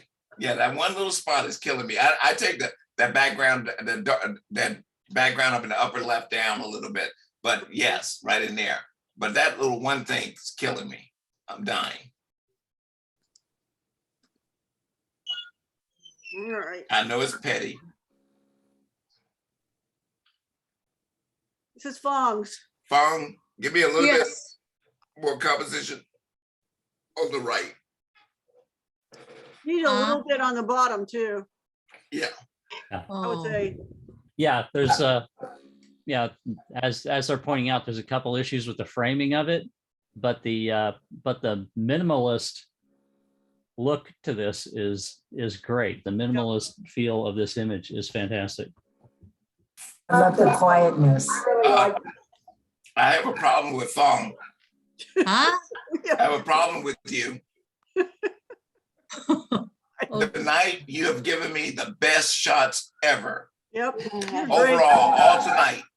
And I feel like you're just teasing me because you're gonna go back to give me something that's different than what you've been giving me tonight. I agree with Robert. Everything I looked at from Fong tonight, I said, wow, this came from Fong. This is great.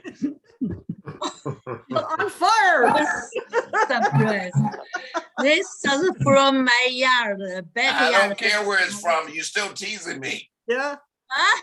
You treat me like Doris treats me. What's that tell you, Robert? Yeah, right. All right, moving on.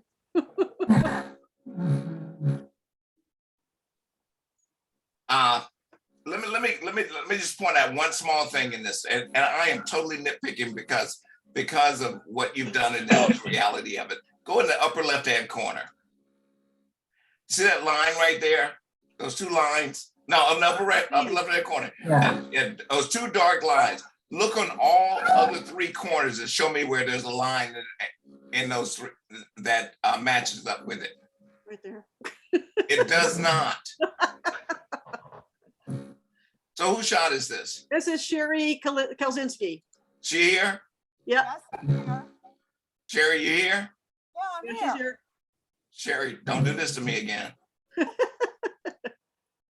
There you Please go. don't do this to me again. Watch your corners and your edges, Sherry. Okay. Yeah, I mean, a little right here.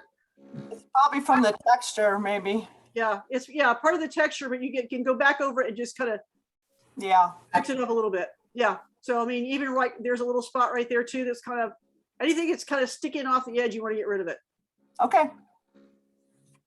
Yeah, there's a cool treatment though with those gilded edges. Did you use what, topaz or something? No, I have these brushes that can do gold, and I've been experimenting with it and trying them out. So Interesting.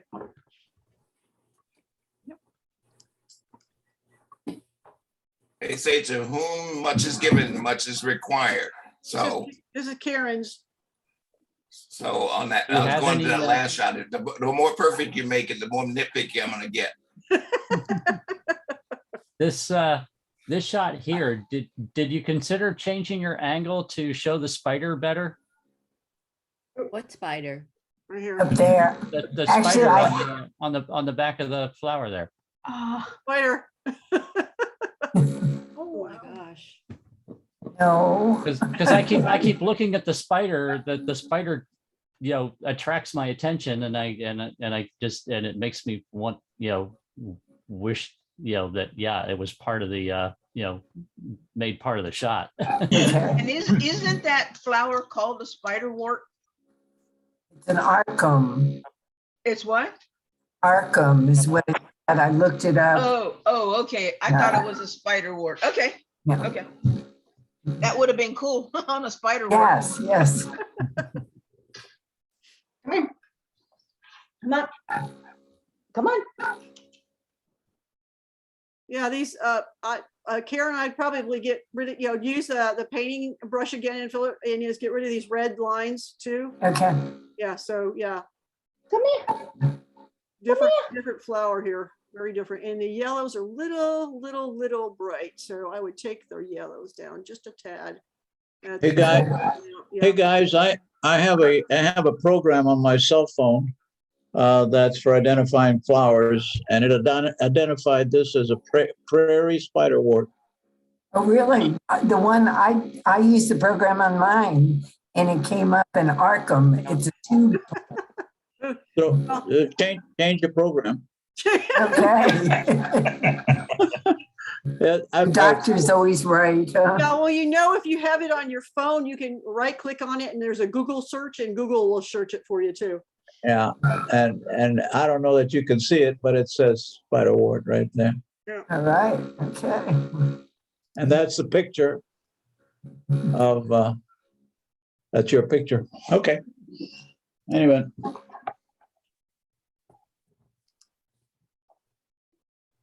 Guys, come on. I was waiting to see if Robert had something to say. I was going to say, you see those two partially obscured flowers back there? Yeah. My take is that had you lowered the camera angle, dropped the camera lower, those would have become totally obscured. And then it would have been a really interesting minimalist composition with just the one flower head poking up over those stones. That was my first impression too, that it should have just been the one flower, even if she had to crop it. I mean, clone them out. Yeah. Yeah, these are kind of bright. Oh, I'm sorry, They're folks. I was drawing away from that. multitasking. I was scratching my foot because it was itching. So Good. I do apologize for that. Go ahead and give me a crop on that. That would take all the stones out and just give me that one item, just one item. We're there? Yeah, we're there. And then bring it in from the left side a little bit there. And somehow I think I can get away with just that right there. That's a cool shot. There's your shot for next month. No, then you can't see it's going out of the stone. Yeah, I mean, it's just. I get where you're going, but Jim is right on that. That other item is sticking up. Yeah, these guys. And then and if you're gonna do that, clone it out. Yeah. Okay. Yeah. Yeah, clone it out or lower camera angle, but the stones are, an interesting element in the composition. Just those pieces, those other flowers sticking up are the issue. I could have just pulled them out too. It was all- No weeds, whatever. Yeah, that's true.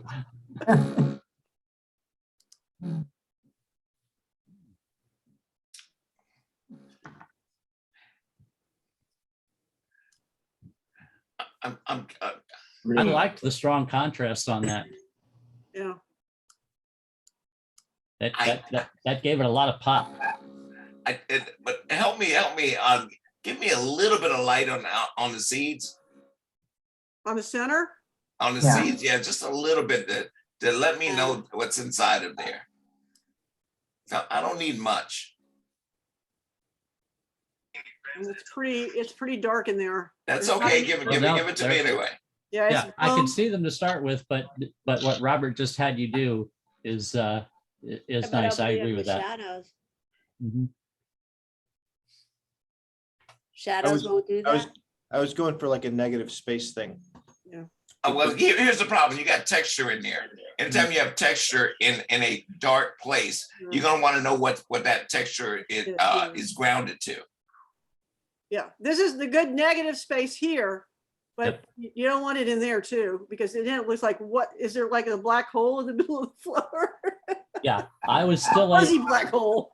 yeah, there was enough detail there for me to see the seeds. Had it been totally dark, then I would agree. It would look just like there was a hole punched through the back of the flower. There was enough detail to see the seeds, but I agree with Robert, bringing them out even a little bit more. Just a little, didn't need much. All right, general. I think everybody, I mean, this was, it seemed like a very easy assignment, but it was actually very hard, right? Yeah. Yep. All right, we got a lot of these to get through, guys. Let's move along. All right.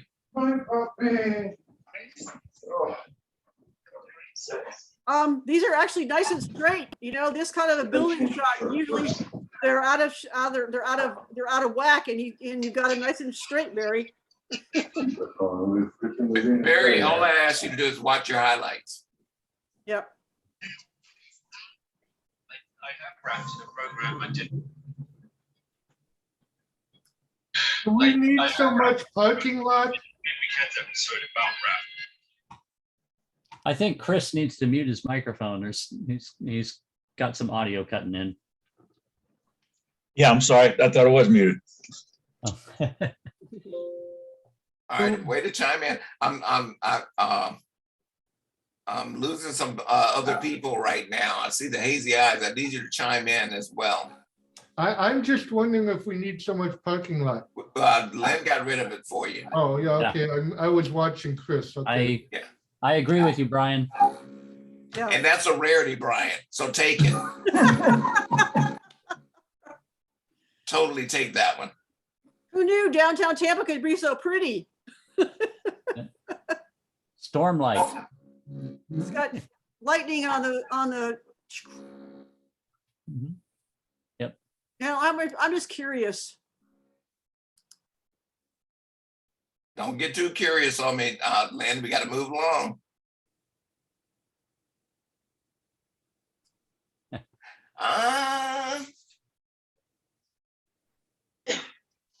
That's not bad either. That just gives it just a little bit. It's more blue hour-ish like that. And if you're gonna do that, Lynn, take my temperature down. Take your temperature down. Yeah, take my temperature down. Thank you. Yeah. Not that much. That's a bit much. Yeah. Yeah. So we started here and we ended up here. Yeah. Barry, you see that? Is Barry here? Yeah, the sky is a very important part of that, and just showing more of that detail of the stormy clouds worked well. Thank you, Lynn.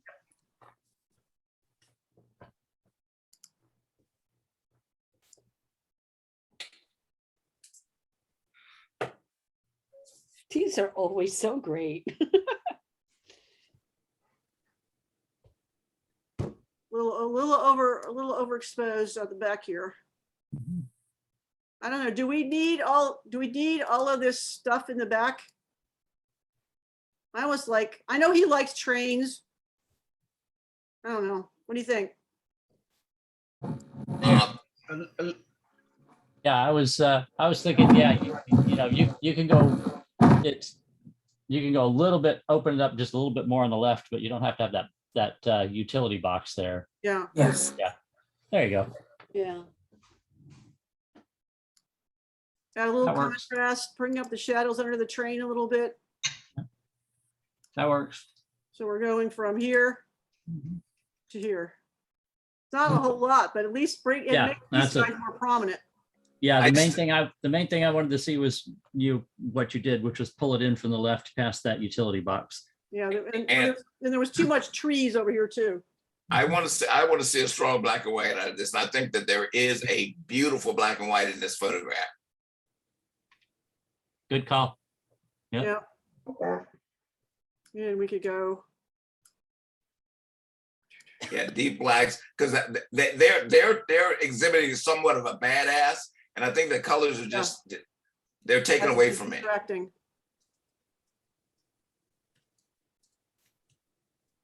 Yeah.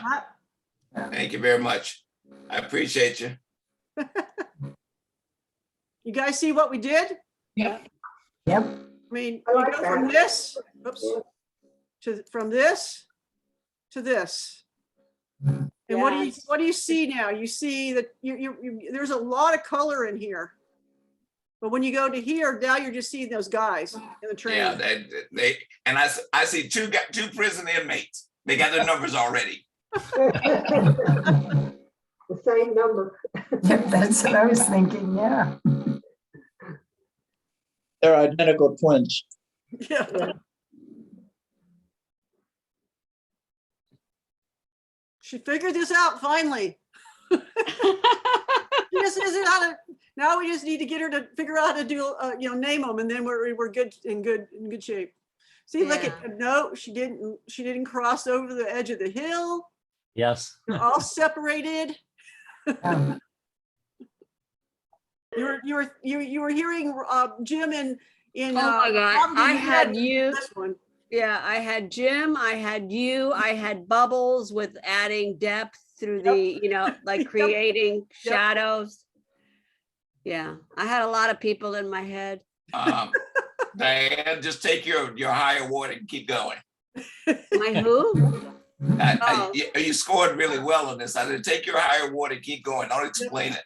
Yep. You're on Hey, the right just a track. quick question. Could this be a good black and white? Don't dilute it like that. Okay. Yeah, this Namibia is about the color. Yes. Yeah, these Yeah. colors are great. That blue and orange Yep. is Okay. Yeah. with that with the tan in the foreground. Yeah. Those Yeah, those colors Namibia make is it. about the color, and yeah, you mess it up if you go and get rid of this color. Okay, thank you. This is awesome. Steve's. It's great, yeah. Yeah. Wow. That's what I have to say. Yeah. Yep. What is it on? Vines. Vine, some sort of viney plant. Wow, that is just an amazing. How do you capture that? You go without- down to the store and you get one of these butterflies and you place it on top of it. Come on, No, it's not but what that hard. I mean, seriously, how do you just get the, everything is sharp, but yeah. Well, everything isn't sharp. It just appears to be sharp. Yeah, Well, I mean, right. the butterfly is sharp. Yes. But he was shooting straight down on it, so that made it easy to get the butterfly in focus. You'll notice that this is out of focus over here. This Yeah, is out of it focus does- over yeah. here. Yeah, It and he was does fade shooting out at to the side. f5, which isn't very. It's not giving him much depth of field, but Right, but the area in front of the butterfly, see, to me, it would have been really distracting if that where your thingy is right now, if that had been blurred, that would have bugged me. Well, because the bug is so small. I mean, he's so flat. Yeah, That and it's on the even same at plane. F5, he was able to get this part Yeah, of it's a stunning shot. focus as well. That's a stunning shot. Yeah. I'd buy that. I would only like, what if it would look a little bit crooked? No. What are you smoking, Lynn? Sometimes it just bugs me when things are straight. The symmetry works in that Yeah. one for sure. Mhm. This one almost has a facial expression. Yeah. And it Was looks it like, good? I mean, the beak is actually more in focus in the eye, but that's okay. It was a good title. Yep. He's cute. Well, I think there's a little bit of a problem with the masking on this. And it's underneath. In the feather. No, and it's underneath the belly, but to the left-hand side. Well, it looks all right to me. Right, it goes mean, directly below. Yeah, right in there. Yeah. There's a little bit chop off, but man, you're getting really picky when you go. Oh, that come on, Robert. That's exactly why I get picky, because the more you do things of excellence, the more I'm gonna look for a problem. Yeah, the only thing I think I would have done was eliminate these two, paint these out here. I mean, birds are by branches, and so you're dealing with that kind of stuff all the time. There is kind of a line right here too. Not sure what that is. See? Looks like it was moved, something was removed right there. So you would need to, and it's a different color. A whole branch, it looks like a whole branch was removed right here. So And probably part of I that would go removal with, of the branch gave me those choppy lines on the coat of the bird. So is this a texture that's been applied? No, I think it's a removal because it goes all the way across here. And what you could do is, Like Robert says, where it intersects with the bird is where the where you get is where you can. That's the real dead giveaway that something was Let's see, removed. there's also a line that goes right here and it changes color. And it's wide. So yeah, there was he removed a branch. And you know what you can do is just I select the whole area and then I use Gaussian blur and blur it down, and usually that makes it helps pretty well. So a lot of different ways to get rid of it. So this was not a texture No. applied. No, no.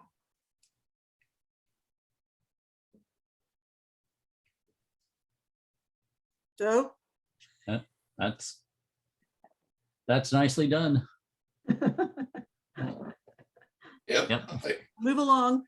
Yeah. That's mine. Yeah. Okay. My little guy with his little tongue sticking out. Yeah, nicely done. Oh my goodness. Now go, Lynn, you got your credit. Okay, now let's go to the real stuff. That's a stunning Here, this shot. is Lee's. This is great. It is, and I just felt like it was so good that the bench is a little bit not level, and I thought that since the rest of it didn't really matter, I thought that it could just be that slightly bit better if it was more level. The trees are awesome in that. Is this infrared? Yeah. No. No, that's that's real. You know, I mean, it's not, you know, it's, Spring color. you know, it's not infrared. It's you know, This is, straight yeah, this is photography, what it but- looked like. This was up in Pennsylvania, or actually Delaware, Mhm. at Winterthur Mansion, Yeah. Winterthur Museum and Gardens. Oh, I'd, that is stunning. Jack and I were hanging out in the middle of the daffodil field, and this is what he shot while we were standing there. We didn't want to walk around the woods. Yeah, he got lost in the woods and took that shot while we were Yeah. picking daffodils. I think would that put is that on better my own level, wall. though. That's beautiful. That's I would frame magnificent. that and put that on my wall right in my house. Yeah, that's a Yeah. stunning shot. Hey, Jim, Jim, history has been made tonight because both Jim Sykes and I have agreed with Brian. Oh my God. Couple of times.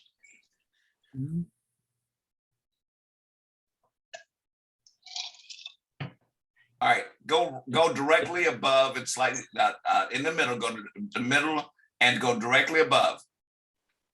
Go, keep going. Keep going. Way Go up, slightly to the left. way up. Go up. Go up. No, to the right. To the right. No. To the Yeah, to left. the right, to the left. What am I To the doing? left. Uh-huh. Right there. Go up slightly. What is that? Oh, I don't know. I can barely even see it on my end. I see it on my Oh, screen. I guess there's a little stick there. Yeah. Yeah. Didn't even see it on my end. You need to get your screen Rostic calibrated. Yeah, probably. We Bye-bye. saw the little stick. message come up earlier that said she was due for it. Yeah. Yeah. You need wasn't your screen lying. Rostic calibrated. Yep. It was saying it's time to calibrate. Mhm. This is, yeah, the blue poppies at Logwood Gardens, most of them are really light blue. And I found this one in a dark corner, and I'm like, oh my God, this thing is awesome. So Hey, Lynn, yeah. print it on black velvet and shine a black light on it. Actually, I printed on metal. It's pretty cool on metal.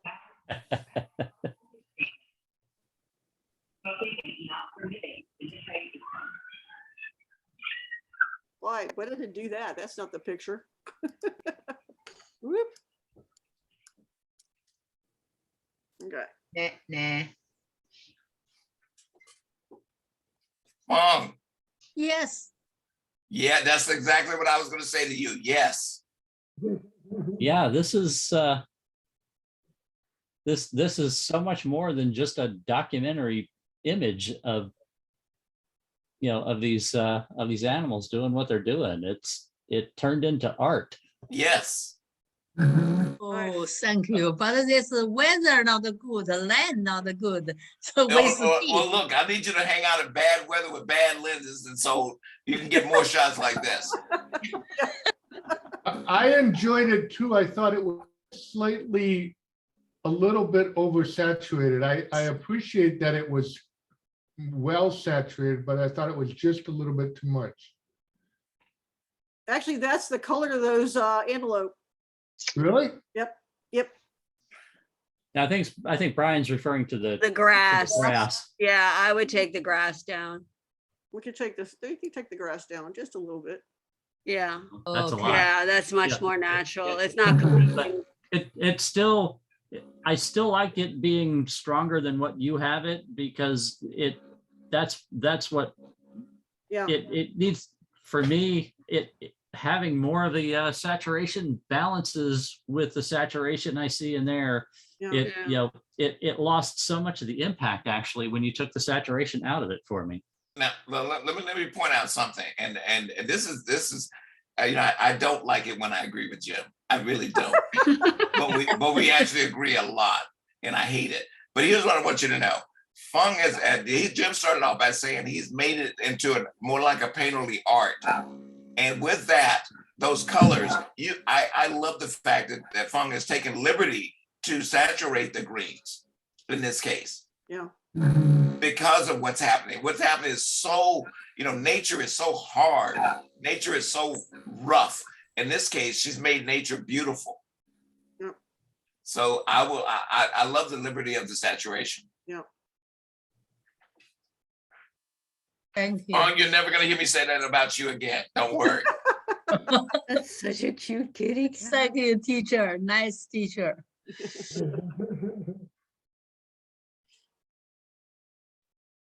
I want one. They were up to be They're adopted. adoptable. I know, I already have 3. I think Helga Still available. made this image so loving and beautiful just so that somebody will adopt it. That's the point. So cute. Look at that face. Yeah, but it's a cat. Look at the cat. Now, Leslie, Oh, did I say that out loud? you said that out loud. I love the colors.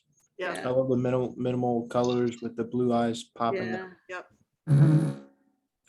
That's because Helga knows what she's doing, man. Even if it's a cat. A lot of time shooting cats and dogs.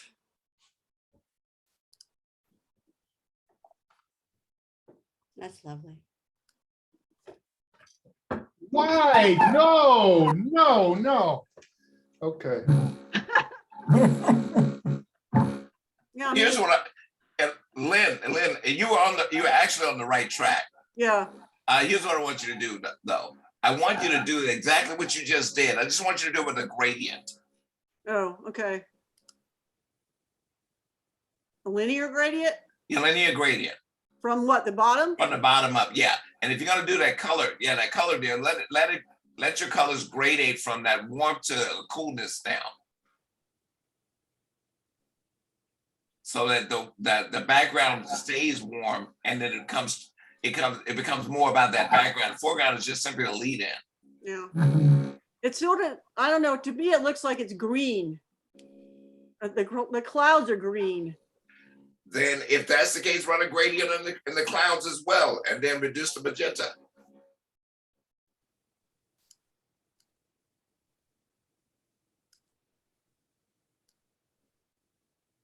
That's a little better. This is Sylvia. What do you think? Yeah, I Show us the before and after. And then you're not finished yet. You're not finished yet. Don't do that yet. Go down after you do that. Go down to calibrations. All the way at the bottom. No, it's right here. Oh yeah, okay. You moved yours up. Yeah, I want those oranges to come through a little bit more. Okay, I'll go Especially with the with these lines, yeah. Yeah.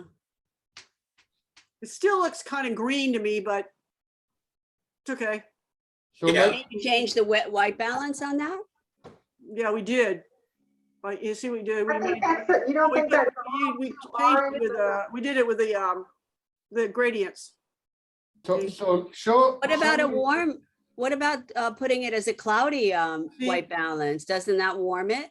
Well, we did it locally, not globally. Okay. So we started with this and we ended up with this. I don't think it's a real big improvement. I don't think it's an improvement at all for I me. like part of what you did, but I think that's a little too orange at the top. Yeah. That's not what I saw. It was softer. than that, so I would definitely choose the original over this version. I mean, what about if we did do that? Nope. Nope. You're ruining her shot. You're ruining what's beautiful about it. Now, here's the good thing about that about what just happened. You said I choose the original over the of what you just gave us, and then when she brought it back to something that was the original, you dismissed it. I did. Well, there's the original. See how green it is? And I brought it back to, actually, this is where You you're. made that purple. That's too purple. To Well, me. because the top is, because we still have the gradient on it. gradients up here. But we didn't do it, well, yeah, so we can change that a little bit. See, I like the purple in the water there. No, this is it's always hard when you've got gray and blue and you got hot and cold all at the same time. This is yours, Sylvia? This is Sylvia's. Sylvia, you just won the controversial image of the night. We can't put this one out. See, I love, see, okay, so here's somebody who doesn't know anything, but I love the way that all the little, like the purple on the sky is being reflected in the water. Like, so I mean, that may not be what her vision is, but if I had shot that, I would have processed it along that line, maybe turned it down a little bit and maybe turn the saturation on the purple, but I love the reflection of the sky on the water. This whole image doesn't have enough contrast for me. It's 9:17. All right. I hear you. Moving on. We missed the mark on this one. This one's Doug's. Doug, we missed the mark on this one. Zoom in on that, Lynn. There's, you can even go more. There's nothing in focus. Yeah. It almost looks like he shot it through a piece of glass. Yeah, I know I think he was after the water, because there was a fountain over here and it was kind of making the water splash all over the place. So I'm sure that's what he was trying to do. I don't know if Sherry's still here.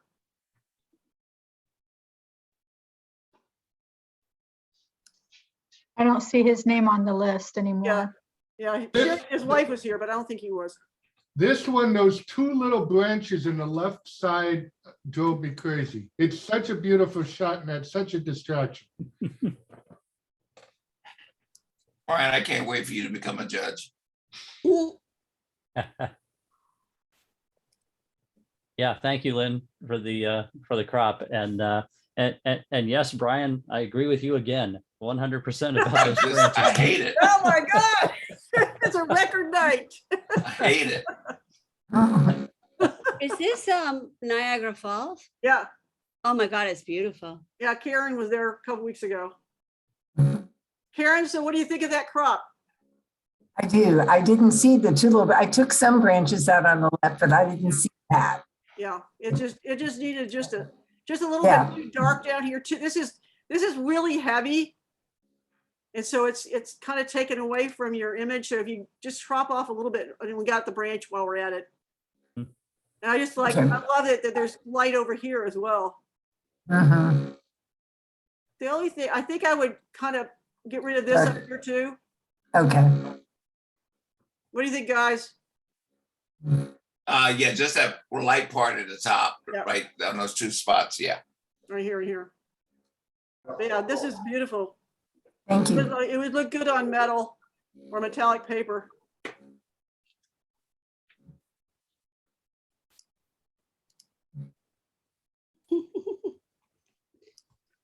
Give me some contrast there. Yeah. In the morning. Little too bright on his whites. Yeah, this is a nice little picture of a bluebird. I only go take him his gift card. I've had his $200 gift card since we got off the trail 5 weeks ago. Kathy? I don't know if it's just the yourself. resolution of the file that was, I don't know if it's the resolution of the file that was submitted or if it's actually in the image, but it's a little soft. Look at to see the feathers, especially in the bird's breast area there. There's it's soft looking. Give me the numbers on that, Lynn. What? Numbers. Just scroll over to the right-hand side. It's an F4. It's a little, it's definitely, although with birds, you're opening it up as best you can. This is shot at 1/680th of a second. Right. Kathy, I shoot birds at 1/2000 almost all the time. So Okay. he's probably moving, and that's why he's a little soft. The ISO is really low too. It's 160.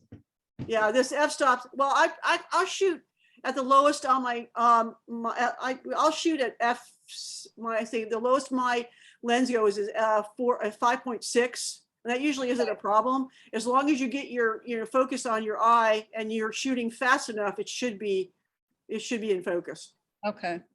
Yeah, I followed these bluebirds all through their mating sessions. Yeah, try shooting at 1/2000th of a second. You may have to increase your ISO up to like 400 or 800, which isn't a problem. You may have to then use some noise reduction. But you'll be much more happy with your birds because they'll be in focus. It's definitely not a problem with that camera to put your ISO up there. Yeah. Okay. What camera is that? It's a Fuji F8. Oh my gosh, you're gonna have problems with that thing later. It's a Fuji. You're gonna have problems with it later, don't worry. What kind of problems are you The ones that I'm gonna give you. I don't we have use the Sony I versus we have the Sony versus the Fuji guy here. Okay, and I so use that's Capture different. One instead of. Yeah, no, it's good that you use Capture One, but you can go up in the ISO. It's a whole different topic we won't go into now, but if you want to talk to me about it later, Yeah, your camera has I just your camera had has a dual gain amplifier that makes it good where you can go up on ISO where you wouldn't think you can. Yeah, I just learned about ISO and changing it last couple weeks ago. So I'm, Yeah, I mean, you're really low at 160. You really don't need to be that low. Okay. When you're shooting birds, I usually am at least 400. If it's a fairly bright day. If it's darker, I'll go up to 800 because my goal is to be at 1/2000th or better. Or Okay. higher. So. Great. Yeah, that's. Yeah, I got lots of Even practice. when they're sitting on a stick. I mean, I shoot birds in flight at 1/2000th, even when they're on, because they're moving all the time. Right. And, and then even just a small amount of movement is going to cause your focus to go really soft. So. Okay. Great. Thank you. This is Sherry Halstead's shot. Is Sherry still here? Yes, I'm here. Sherry, that figure in the back. The What figure, figure? my payoff is, I call it the payoff. Just bring that value up just a tiny bit, please. What, the interior? Yeah, The figure on the inside. Yeah, the statue. No, not so much the interior, but the figure. What, the whole thing? No. Oh, there's a statue. The statue at the end. Zoom in dead center, Lynn. Just zoom in dead center. Oh, I see. There. it now. Wow. Yeah. Give me a payoff when I say when I get to the end of something, give me a payoff. That becomes your hero at the point. Okay. I didn't even know it was there. That's right. That's my point. Yeah, It's there now. Yeah, this one, you probably should have taken 2 images and used, with one exposed for that interior, and then you can combine the 2 of them. Yeah, because that's a nice payoff. All the those- light, bright whiteness leading Those up are to that not statue. familiar with this. This is a 7 or 590 nanometer infrared that's been redone, because normally when you shoot something like this, the sky is red, and she's done the channel switching to make everything blue. So, and this one is freaking gorgeous. Yeah, sure is. It's gonna make me want to spend money on an infrared camera. I'm having so much infrared? fun with it, to tell Yeah. you the truth. I'm really glad I did spend the money on it. Yeah. Because Yeah, I'm this is having a blast. another 590 nanometer infrared that has been Wow. channel switched. And you are using the Clear program, Sherry? Yes, I am. Yeah, the Clear Yeah. program it's a set of it's actually a panel that's in Photoshop, and you take the image over there, and they've got all kinds of actions in there that you can do. And you can get all combinations. You can get red trees, you can have blue sky and pink trees. It's crazy, but this one actually works really well. Some of them look kind of weird, but this one worked well. I think it needs a little leveling though. Do anybody agree with that? No, I absolutely agree. Again, Brian, that was my Oh point. my gosh. The building is fat at the top and skinny at the bottom. It's you have to go down there and hit the vertical slider. The Italian Masons. Yeah, I just used the auto upright. It did a pretty good job. No, you're gonna have to use the vertical slider on this one. The down vertical there. slider. Oh, this one? Oh, yeah, the slider. Yeah, there. I actually, I That's- actually and then did hit the do- button that says constrain crop. Hit the checkbox for constrain crop, and that fixes it. Yeah. It's Alright. better. Yeah. Yeah, it was fat at the top and skinny at the bottom. I actually did do something in Photoshop with it. It doesn't With the always get it geog- right. Sometimes you Yeah, have it to didn't, manually, so- sometimes you have to It still manually looks a override little- and do it yourself. It still looks a little like it's going backwards. Well, But it's you know got, what? well, there's some curvature. What's the, it's a 24 mm lens and you've got some lens curvature showing as well. About But that. I don't mind it though. Yeah. That's Holy that's the banana curvature of the lens versus the perspective distortion, which you fixed with the vertical slider. There's two distortions going on. There's lens curvature distortion and there's perspective distortion. Mhm. Remind me never to send a building picture. Well, with these critiques, you can build on them. Not with this. I suck at math. Just remember, Jim does architecture photography for a living. Yeah. Yeah. Actually, I kind of like this one. Thanks, Lynn. I would have just a little more contrast. And I think I would have, Vibrance. I don't know if the vibrance would help. Let me try. I think the pink needed to be more prominent. Yeah, I guess part of it was I was trying to keep it soft, kind of contrasting softness with those thorny things. Yeah, But that worked. That worked well. Yeah. thanks. Yeah. I mean, and again, and I thought the title was pretty cool. Thistles were very popular tonight. Yes. Yes. It's true. Well, I think people realized that people had problems wondering what's a wildflower, and they know that thistles are wildflowers. So Yeah. let me go back to this one and reset it. And tonight they're wildly popular. Yep. This one is oh, this is Jim Hagen's. Got a lot of things Yeah. sticking in over here. Yeah, you went right to the sticking point, Lynn. That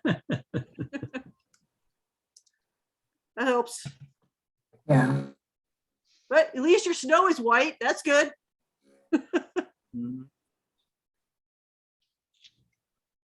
Yeah, I don't know. To be honest with you, all these branches kind of bother me. Yeah, Yeah. there's that midday lighting is Yeah. really harsh with, especially with the tree up in the upper left. It's the shadows are so blocked up in this image. It's Trouble with that crop is you lose the water, which is really a Yeah. important I'm just part trying of to get rid of the Yeah. branches. Yeah, there's just so much, and these branches here are lighter colored, so Yeah, your it's eye kind more- of sticks with them. Yeah, it's foreground clutter and hard contrast and blocked up shadows. Yeah. Not going In on. other words, Jim Hagan, don't use your marine hatred on us. And I think you know what I mean. Yeah. Don't come after us. No, there was another shot that had nothing around it. I just wanted to frame the volcano, that's all. Yeah, but that's not really framing, that's blocking it up. If you just had this tree over here and another one like it, that would be fine. And maybe even this one wouldn't be bad, but these little things sticking out, and these are just too bright. Now, Jim Hagan, I want you to just understand, Lynn says that if I had to interpret this, that you need to bring your own tree when you go to shoot these things. Bring your own saw to cut bring down your own- things yeah, that just are saw not these in trees there. down. Hey, Robert, don't worry about my Marine Corps training. Right. Okay, guys. Said that from a Marine to an Air Force guy. Uh-oh. Oh, this is gorgeous. It Yes, is a I love it. spectacular. That is stunning. Thank you. It's spectacular, but those two little peaks that go right to the top, if you could just have a little more sky or a little less peak, it would be better for me. Oh my God, Brian, did you climb in my head tonight? Brian's been paying attention lately. First Brian is in his head, and next thing you know, he's gonna be in his bed. I just don't get it. Okay. Hey, Lynn, Yeah. I do want you to do something. Just click in the hazy area back there. Yeah. Yeah, just enlarge that. Yeah. There's a few spots. Yeah, here. well, on Zoom tonight, it's it's kind of lost, but I don't know if anybody can see it. But in the original image, she didn't use a noise filter on this. That there's grain there, Yeah. and if you could see the original image, the grain is gorgeous. So I was going to point this out as an example of not every image that has grain or noise needs to have noise reduction, because if you could see the original image, not the way it's all pixelated on Zoom right now, the grain that's in this image, is actually beautiful. The grain is called fog.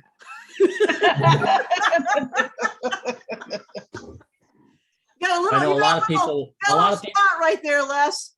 oh, yeah, there is I a missed spot. that one because there were several. Yeah, but yeah, a lot of people would have just taken that and run a noise filter on it, and I'm glad that didn't happen here. Yeah. Well, thank you. You could actually, let's play and make it more hazy. I almost made that a black and white, but I like the way the blue was just there. It's like a lightly toned black and white. Yeah. But that's how it looked. Just trying a little bit of haze. We don't always need to dehaze things. We can actually add haze. I took a little bit of it out so you could see the rocks and the forms. Very nice. What was that taken? Those of you who are new, Leslie hasn't put a picture in a long time, so we've been bugging the heck out of her, and so she finally puts them in. We're very happy. But I also put 2 in for that I thought was this month, but they're for next month. Then you're all set then. Yeah. Where was that taken? Brookings, Oregon. Oh, okay. That explains it. Yep. It's not out on Clearwater. I brought my own mountains. Or cliffs. Is this Jack, is this lion in Africa or is that at Busch Gardens? Run without me for a minute. I'll be right back.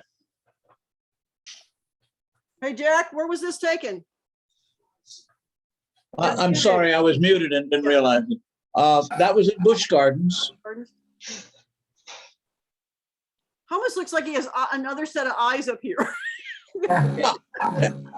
I don't know what that was, but I didn't want to take it off of there because it's part of him. Yeah, it looks like almost like a star or something, but I was star. like, it almost looks like he has eyes on the top of another set of eyes on his head. Great shot. I have no idea what that is. It's his tattoo. Yeah, his tattoo. Yeah. Maybe he's growing horns or something. I don't know. Maybe. But it was feeding time. Uh-huh. And I was standing right next to the feeder, the man that was feeding, getting ready to feed him. So he's anticipating getting a slab of meat. Yeah. And he has his eyes fixed on the guy, and it looks like he's looking straight at the camera. Yeah, it's awesome. Yeah, I mean he's definitely looking right at you, although it might not just be you. But he also looks like he's going to go pounce on you. Exactly. Say maybe that guy was the slab of meat. Yeah. Well, there were two fences separating me from him, so I knew I was okay. Yeah. How about the net? No net?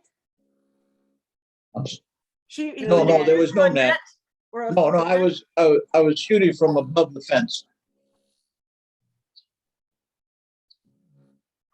You go Robert? inside the fence?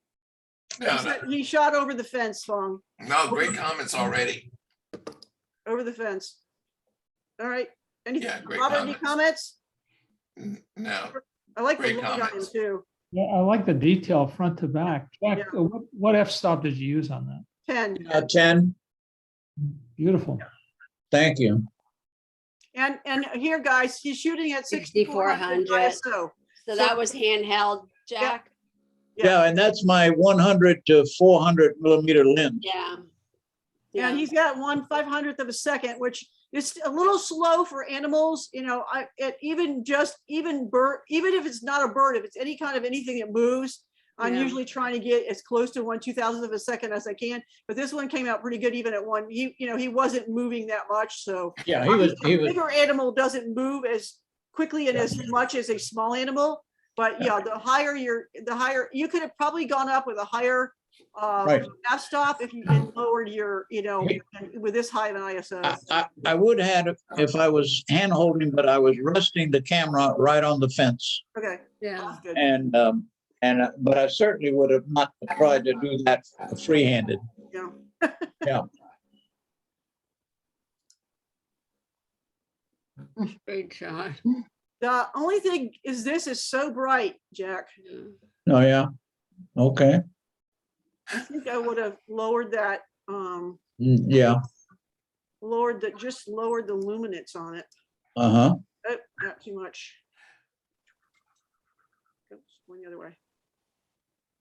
How did you just do that, Lynn? I'm using the luminance. It doesn't work. It's the light. I'm not a real big fan of the luminance masking. But it's also taking it away from his fur. Yeah. Why wouldn't you just brush it out? Well, you can brush it, but it's a lot to brush. So Really? we will not use that. And we will try color, because that's probably a little better. Believe it or not, there's a lot of color that's, although this is easier to eliminate. But the only problem is you see what the color does is it's going to leave some weird. Yeah. I don't think it's too much trouble to grab a brush. Yeah. That's a little better than where we were. We were right here. Now we're here. It's still a little too bright because your eye goes right to that where it should be going right here. All right. Also, Jack, your masking is not that great on this one. Yeah. Yeah. I appreciate that. Yeah. Up here. And on the other side as well. Yeah. Yeah, it's a little rough on the edges. And I'm going to tell you right now, to whom much is given, much is taken away. No, it's accepted with humility. That's a terrible job. Yeah. The flower with the bug was so good. This one. One falls short. Yeah. I mean, you got to really look close to see it. The mark of an amateur. I can't hit a strike every time I shoot that ball down the alley. Yeah, Couldn't you just clone that? To make up for that, would take it to Photoshop and just clone that? That's kind of rough. You see? No, I know, but I mean, he's done it already. You'll be Rather able than to see some of it. Yeah. Well, and that's not to belabor this. The idea is that he recognized it and then let it go anyway. Well, I recognize it now. I thought it looked pretty good on my when I submitted it. So how would you have addressed that one? Oh my God, that's so cute. Oh, yeah. Well, when he did the masking, he should have gone back over it with a brush, and got the hairs to come back in. Yeah. Yeah, it's just a little too. The masking program is good, but it's not. It has problems with hair. Photoshop can do it. Back in and Photoshop can do a more refined job in cases like that. That was my second question. Okay. Yeah. In a case like that, Photoshop has better tools. Yeah. The moral of the story is don't use Lightroom for hair masking. Right. No. Or anything that has a lot of weird edges. Photoshop, and then you have that refined brush in Photoshop and do a better job. Cute. Little guy down there. Did everybody see the little guy underneath? Yeah. Oh yeah. I looked at that and said, ouch. Yeah. Yeah, it looks like he's chomping on the foot. Yep. The only thing I would have done, I think, with this one is maybe this. So, because the birds are kind of right now, they're all kind of the same. I mean, it's a little more brighter, but I just think that would make it. And Did you then, make a little bird a little lighter, Lynn? yeah, I was thinking I would go in and make him. Yeah, just a But tad. you can use multiple, don't forget, you can use multiple masks and just brighten him up. Yeah. So, Such a cute cool shot. picture though. Great catch for Lee Win.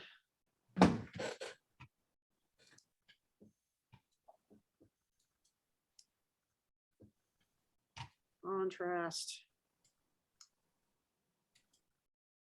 This one is rods again. The layers are great. Yeah, just a little too, needs a little more contrast, I think. Little less light. It's a little bright.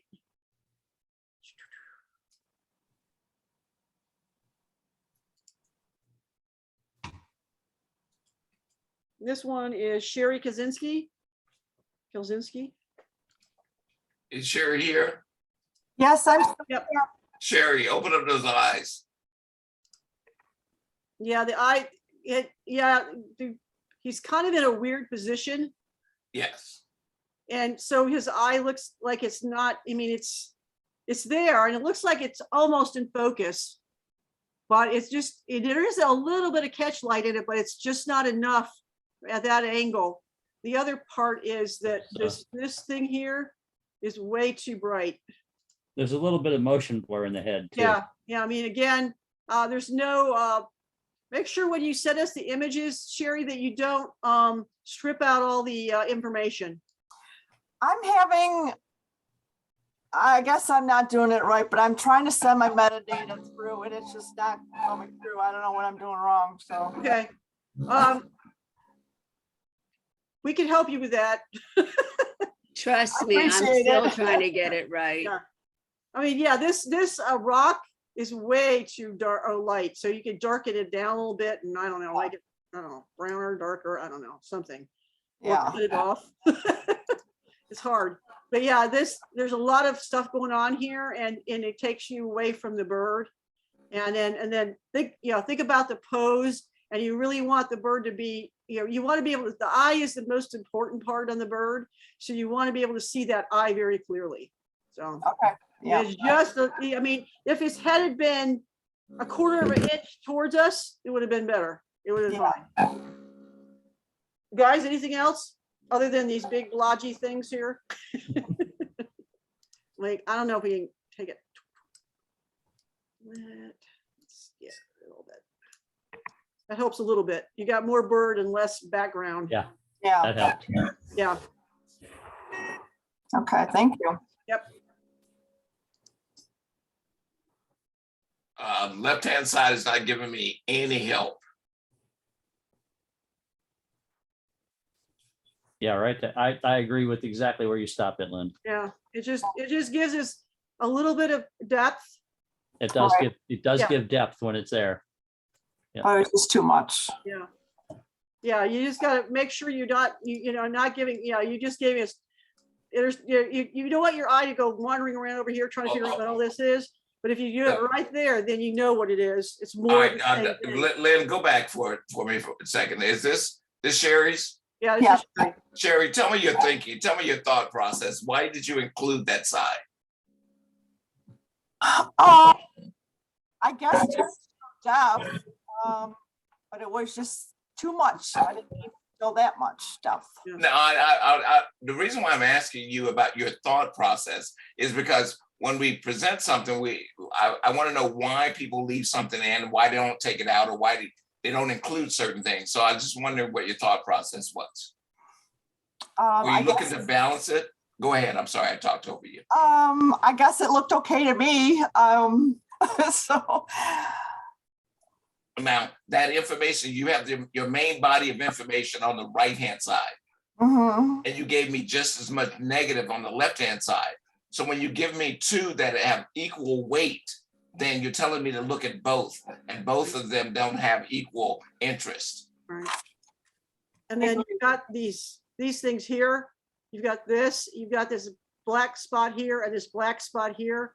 And it just kind of, it's like, okay, what's going on in there? Rather than looking at this, which is your subject, you're over here wondering what all this is. So if you don't have that, then your eye doesn't even really look at this, and you just see this. Much better. Thank you. Well, that's it, guys. Finally. It was a very good night. I enjoyed it. 10, and we made it. Was a through lot of good 52 submissions tonight. 53 images. Good photos. Excellent. And we still have 24 people on. That's pretty good. I think at one point we had 30 people on. Yeah. Thank you, everybody. Good night. Good night, Thank you. everybody. Have a great Thanks, weekend. everybody. Robert, night. Robert, could you Yeah. do me a favor? Good meeting. Robert, Yeah. Good meeting.